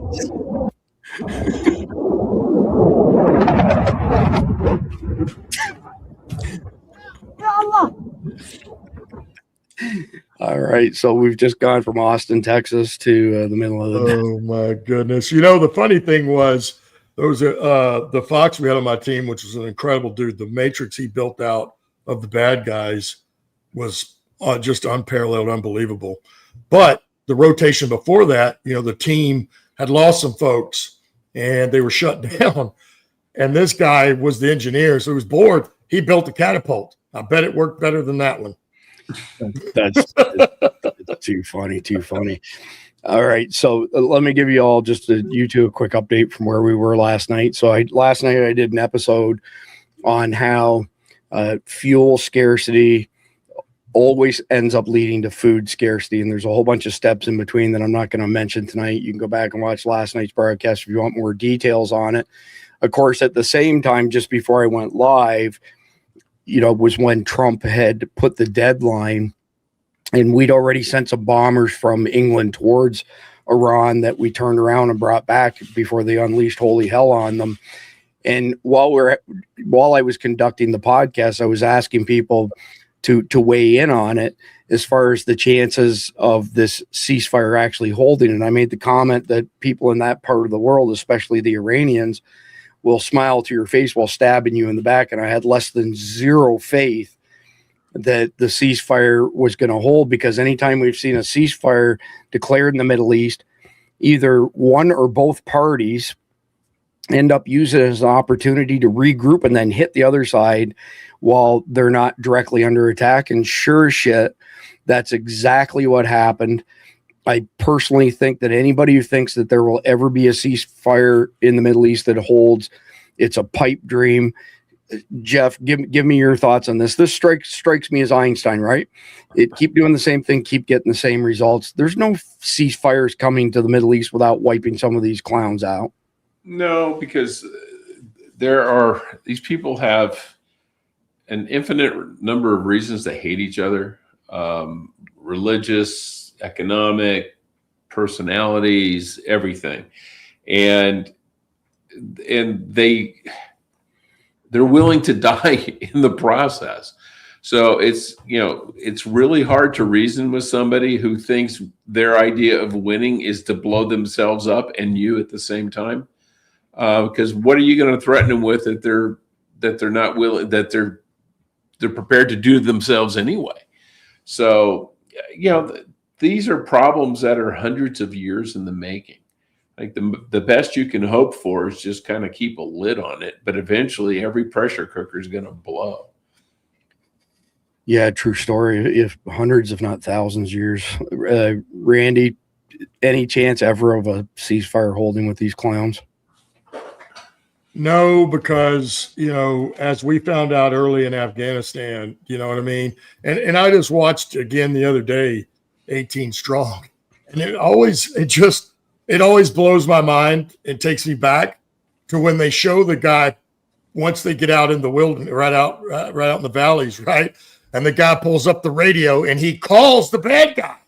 And now he's talking smack to the bad guy. So the two sides had a radio where they could communicate. Well, and that guy was Abdul Rashid Dostum, who I personally know, and I can very much see him doing that. And he was probably drunk at the time. Yeah. So I worked with him in Afghanistan. So, they're just going to use it to their advantage. That's all. When they call a ceasefire, and when it's between their two countries, right? Both sides are now trying to war game to because it's not really a ceasefire, right? They're trying to gain an advantage. So it's to me, it's a delay tactic. Yep, that's all it is. So now there's reports coming out of Washington that Donald Trump never agreed to any of this. I'm curious on what both your thoughts are on that before I go to the next one here. Do you think he thought he had a ceasefire? Do you think he's been advised by idiots like Sebastian Gorka? Or do you think that this was an attempt to embarrass him? Well, if these reports are even true, who knows? I don't see Trump sitting around quietly while somebody speaks for him or in his name. So that won't last long if that's the case. Yeah, true story. Randy, do you have any thoughts on that, or you just? Well, he is the commander in chief, and since we had a deadline to blast them at 7 or 8 last night, and that didn't happen, I'm assuming he knew. You would think so. So I think this is the right clip where she gets fairly upset with the press over all of this. Let's hear. I'm pretty sure this is the one I watched earlier. Already. So let me be clear and correct the record. The Iranians originally put forward a 10-point plan that was fundamentally unserious, unacceptable, and completely discarded. It was literally thrown in the garbage by President Trump and his negotiating team. Many outlets in this room have falsely reported on that plan as being acceptable to the United States, and that is false. With the president's deadline fast approaching and the United States military completely decimating Iran with each passing hour, the regime acknowledged reality to the negotiating team. They put forward a more reasonable and entirely different and condensed plan to the president and his team. President Trump and the team determined the new modified plan was a workable basis on which to negotiate and to align it with our own 15-point proposal. The president's red lines, namely the end of Iranian enrichment in Iran, have not changed. And the idea that President Trump would ever accept an Iranian wish list as a deal is completely absurd. Jeff, you want to comment on that? Yeah, I saw the original 10-point plan that the Iranians put out, and it was just a joke. It was, we get to keep our nukes. You got to pay for all the damages. We control the Straits of Hormuz, and we get to charge everybody $1 million per ship toll to go through. It was just absurd. It was like basically saying, give us more tomorrow than we ever had in our history. And, we'll call it even. It's not going to happen. It'd been like the Nazis saying, okay, in May of 45, saying, okay, we'll make peace, but you have to take all your troops out of Europe. You have to rebuild all the bridges and cities that you bombed. And by the way, you got to help us kill what few Jews are left. And it was a totally stupid, unserious proposal. So the fact that Trump just laughed it away, I was just shocked that they even had the nerve to put it out there in the first place. Yeah. So I've got to address this quickly before I come to you, Randy. So check this out. Somebody just made a comment that Iran stuck to the ceasefire because it didn't attack us. That's not the case. This is the case right here. Nobody is telling you how fucked this ceasefire situation actually is right now. I have a friend who works in defense intelligence analysis. He told me last week if Khomeini goes down, the mosaic kicks in and nobody on earth can turn it off with a phone call. That's when I knew this ceasefire was theater. Here's what's happened. Iran's new supreme leader approved the ceasefire from a hospital bed. U.S. Israeli intelligence says he's unconscious. The IRGC senior counsel used his name for legitimacy. IRGC cluster warheads were still hitting Israeli and Gulf cities after the ceasefire.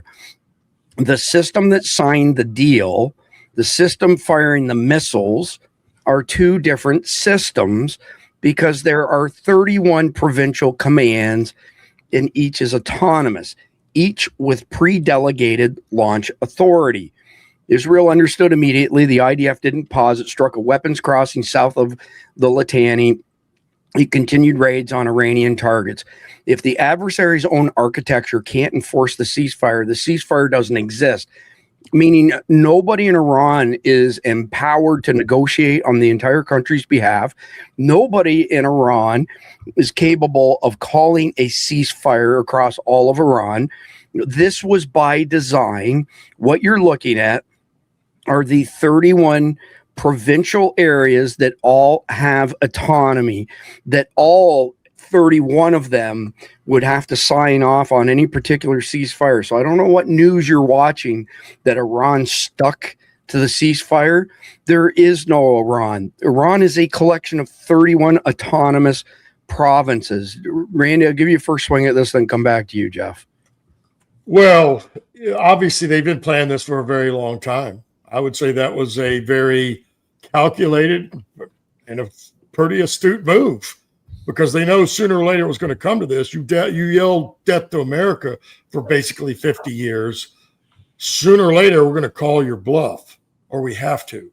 And I think that would be, this perfectly lends to what we've been talking about how hard it's going to be to capitulate these folks, because they have, including having their whole top 50 guys eliminated, doesn't stop anything. Now, it takes that leadership out, that experience out, and it does cause a lot of chaos, but it doesn't sink the ship. And the reason being is because clearly what you just showed, if their whole country separated into 31 different entities and they all have to sign off, that means, well, you know, how often can you get 31 anything to agree? Not very often. Yeah, especially these guys by design. Yeah. Jeff, enlighten us with regards to this mosaic, why it was designed, how it was designed, and what it means now. Well, okay, first I want to say, apparently we now know where the auto pen went. After Biden left office, it went to Tehran so that the brain dead Ayatollah can sign stuff. No, this is in a way, if you're a terrorist, it's kind of a brilliant system, because what it does, it turns your unitary country into 32 essentially lone wolf attacks. Because if each province can launch its own attack on its own authority, each one is their own lone wolf. And trying to reason you're reasoning with them. Let's say you got the leaders. All you need is one lunatic in there to refuse to go along and keep launching drones and missiles and crap until he runs out. Yeah, thanks, Jeff. Making a pig out of myself here with the Wasatch Wagyu. I had 2 pieces of toast today and coffee. That's it. I'm starving to death. So Wasatch Wagyu jerky to the rescue. Let me pull the next one up here, y'all. Let me see where it is again. I've got a ton of tabs open. I think I played this one. Yeah, wait a minute. Let me look at the dates. I think I played this one last night, but I want to play it again for both of you just to get your response on Marco Rubio here. When we need them to allow us to use their military bases, their answer is no. Then why are we in NATO? You have to ask that question. Why do we have billions and billions of dollars, hundreds of billions of dollars over the years, trillions of dollars, and all these American forces stationed in the region? If we can only use, in our time of need, we're not going to be allowed to use those bases. So I think there's no doubt, unfortunately, after this conflict is concluded, we are going to have to re-examine that relationship. We're going to have to re-examine the value of NATO and that alliance for our country. Ultimately, that's a decision for the president to make, and he'll have to make it. We're going to finish the job here. As I said, we're very, very close to achieving our objectives on all of these things that I've outlined. But I do think, unfortunately, we are going to have to re-examine whether or not this alliance that has served this country well for a while is still serving that purpose, or is it now become a one-way street where America is simply in a position to defend Europe, but when we need the help of our allies, they're going to deny us basing rights and they're going to deny us overflight? I think these are very legitimate questions that we need to be asking, and this are going to have to be very carefully examined after this conflict is over. I'm being attacked by pit bulls for my Wagyu, by the way. We already touched on leaving NATO, but I want to just hear your thoughts on what Marco Rubio had to say. Well, he's absolutely right. It's like making insurance payments on your car for 20 years. And then the first time you get an offender bender, they go, yeah, we're canceling your policy and not paying. That's essentially what's going on here. We've been paying for 50 freaking years for NATO. And now that we need them to do for us, I mean, we've been there for them over and over and over again. But the one time we need them to come to do something for us, they go, yeah, sorry, we're not going to do that. Well, okay, see ya. Yeah, agreed. Thank you. Don't bug me for the tip. Very, very much appreciated. Randy, your thoughts on Marco Rubio's comments? Well, I thought he was a little light, right? Because at this point, I don't think we just need to reevaluate. I think it's time to make that call, because all of those countries, all the countries we have installations in, make a lot of money off those. And I'll just go to one because I know it personally. Now, I didn't serve there, but I know a lot of guys that did over the years while I was in, and it always just blew me away to listen to some of their stories. So we'll take Germany, for example, right? We have several installations in Germany, and everybody that went over and served in Germany is all, I haven't heard anything. Everybody loved it, right? They loved being in Germany and serving in Germany. And you got a lot of good training in Germany because you're not back home. So they stayed out in the field a lot. But if we run over one tree, which does happen in training, you'll see like at Fort Stewart, I can't tell you the amount of trees we ran over. Now, there are roads and we're not always running over trees, but when you're practicing combat, it happens because it happens in real life. But Germany charged us thousands and thousands of dollars, for tens of thousands, in fact, for each tree that we ran over, for a bush. They were constantly charging us, and are, for everything. So it's time to take the pups off mama's milk in all those countries, Spain, and NATO's a joke, man, at this point. And none of these world organizations or global organizations were any, we'll say, help during 2019 and 2020 and COVID, were they? They seem to be working lockstep and putting out false information about COVID and trying to advance that agenda. So we definitely need to cut out all of those. I would leave all those countries that declined us. I would leave NATO, and I would leave the what's the other one? Dang it. UN. The UN. I would leave it all. That one first. Think of the money we would save just by those alone. Yeah, for sure. Because again, as I said earlier, both of those organizations we do everything for. And all of a sudden, if we left Europe to it, they'd be screwed. They can't do it. They can't even defend themselves anymore. Period. Yeah, they will be screwed. I think it's a matter of when, not if. Oh, if we leave, Russia and China take it over Europe. So they won't let the Muslims do it. They'll come in and clean that block real quick. So I've only got a couple left, and we'll wrap this thing up. But Tony Saruga, brilliant guy. Iran's ceasefire has a hidden timer, and it's already ticking. Peace on paper war in the shadows. Iran's ceasefire loophole exposed. And this was yesterday. A lot of stuff's transpired since then, but what he describes is kind of the model, the architecture. So the image below is Iran's response. Nothing in that statement suggests they're changing their usual playbook, and I'll scroll down in a second. What Iran says versus what Iran does. Start with the reality most people miss. Iran doesn't fight wars the way the U.S. does. It operates through layers, deniability, and time. The statement they shared is classic diplomatic theater. Publicly cooperative, privately non-committal, built with escape hatches everywhere. The key line isn't the ceasefire, it's this. If attacks against Iran are halted. That's a conditional trigger, not a commitment. And more importantly, it only applies to Iran's armed forces, not their proxies. The proxy problem is the built-in loophole. Iran's entire regional strategy is built on plausible deniability through proxies. Hezbollah in Lebanon, Shia militias in Iraq and Syria, Houthis in Yemen, smaller irregular groups. These are not random allies. They are funded, trained, and strategically aligned, but not formally controlled. That distinction is intentional. So when anyone says Iran has no control over their proxies, that's not a weakness. It's a core feature of their war doctrine. It gives them escalation without attribution, violence without retaliation thresholds, constant pressure without formal war. How Iran is most likely to break the ceasefire, not directly, that would be stupid. Well, they did go on and do that afterwards.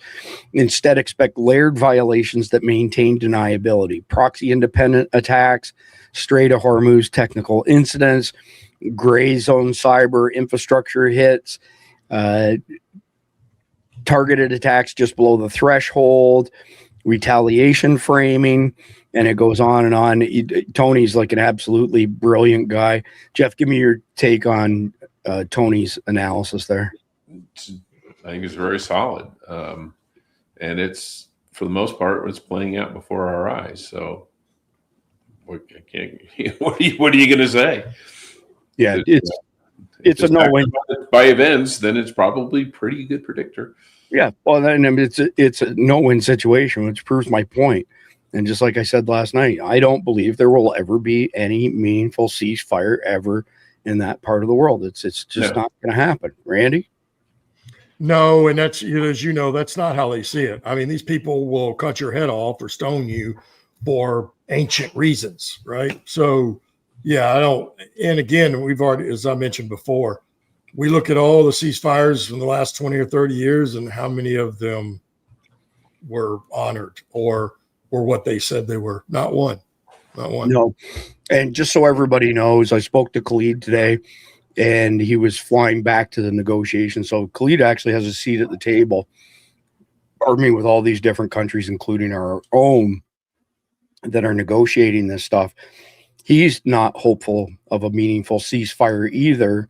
The best part about it, though, is he's making a lot of great connections that he's able to give his intelligence to and say to these people on our team, hey, you've been fed complete lines of bullshit from Tom Barak and Sebastian Gorka. Have a look at this. So when Khalid comes back, we'll have some, I'm sure we'll have some great stories from him. So I want to wrap up on this and get both your comments on this. The hyperbole coming out of Ireland is unbelievable. Breaking. Ireland has descended into full-scale civil war capitals this evening, with anti-government protesters seizing control of major cities across the country, including Dublin. They've threatened to bring the economy to a standstill if their demands are not met. This guy says, wow, the comments are freaking hilarious. They're like, this is a civil war. Have a look at this.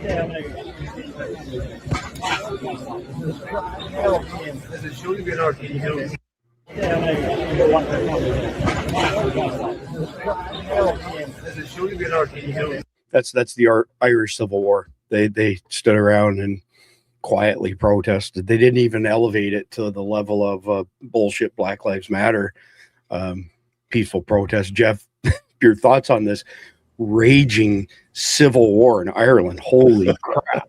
Well, I didn't even hear harsh language, so they need lessons on a civil war, I guess. Looks downright vicious to me, Jeff. Yeah. Randy, have you ever seen such a calamity? Well, heck, they didn't even have any signs or nothing else. I mean, they're just standing around in the street.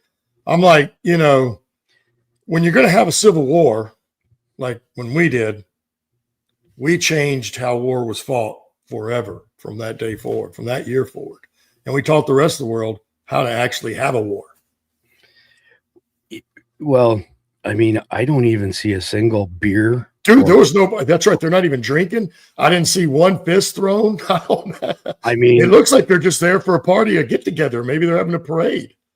I mean, what kind of civil war is that? I mean, golly, that's pretty violent. That's a very civil war, we'll say. There you go. All right. We will be back tomorrow evening, usual time, 7 p.m. Eastern, with the next episode in our long war series, Coordinated Attacks Without Coordination. So essentially decentralized attacks. And I'm just doing the math in my head here. I think after tomorrow, we're down to 12 episodes left in the long war series out of 144 episodes.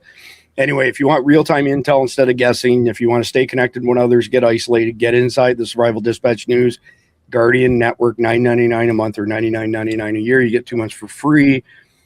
SurvivalDispatch.news. That's where all of this stuff that we cover comes together. You can discuss. Yeah, somebody was asking earlier. So that's where all the episodes are, all the way back to the first one of this series. Everything comes together at Substack. Everything comes together on our Element server for our Guardians. It's the nexus of the Survival Dispatch / Survival Dispatch News world. Yes, we have survivaldispatch.com. It's a bunch of, I think I want to say, but maybe 1,400 survival prepping articles. We have other channels, but SDN, survivaldispatch.news. That's the place to be. So anything with that said, God bless our law enforcement officers. Jeff's a step ahead of us here. God bless our military. God bless America. God bless America. enjoy tonight's closing video. This entire week, each closing video has the same theme. So it's another one like y'all saw the past 2 nights. Godspeed.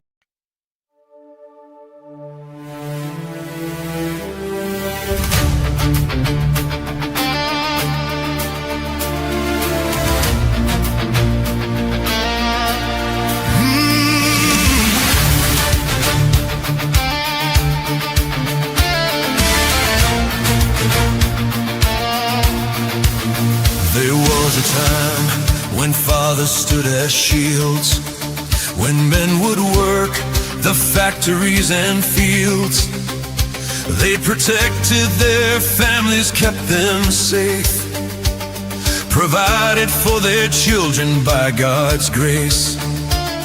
A man's worth was measured by his word, and being strong was not considered absurd. When men were men, they didn't apologize for standing tall, for being strong and wise.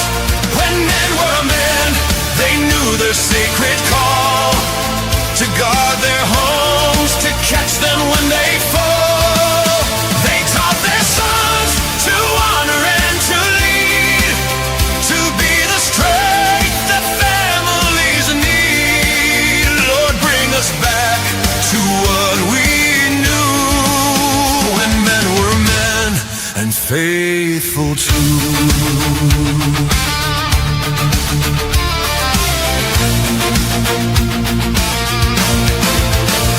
Told us strength was toxic, made us weak, that manhood was a problem not to speak.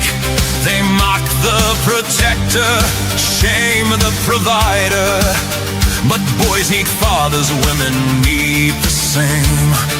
A world without strong men will fall apart. We're seeing now the cost of broken hearts. When men were men, they didn't apologize for standing tall, for being strong and wise.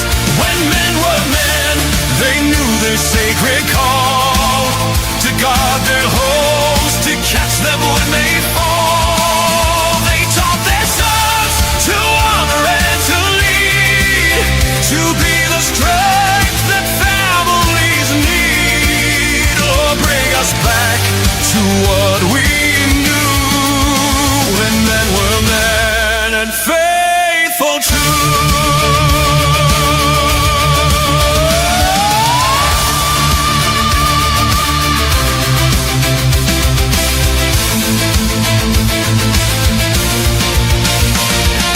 Father, you created man to be a shepherd leader, strong and free. You call him to protect and to provide. Lord, raise up men of honor once again, men who lead with strength and gentleness within, who know that being strong is being good.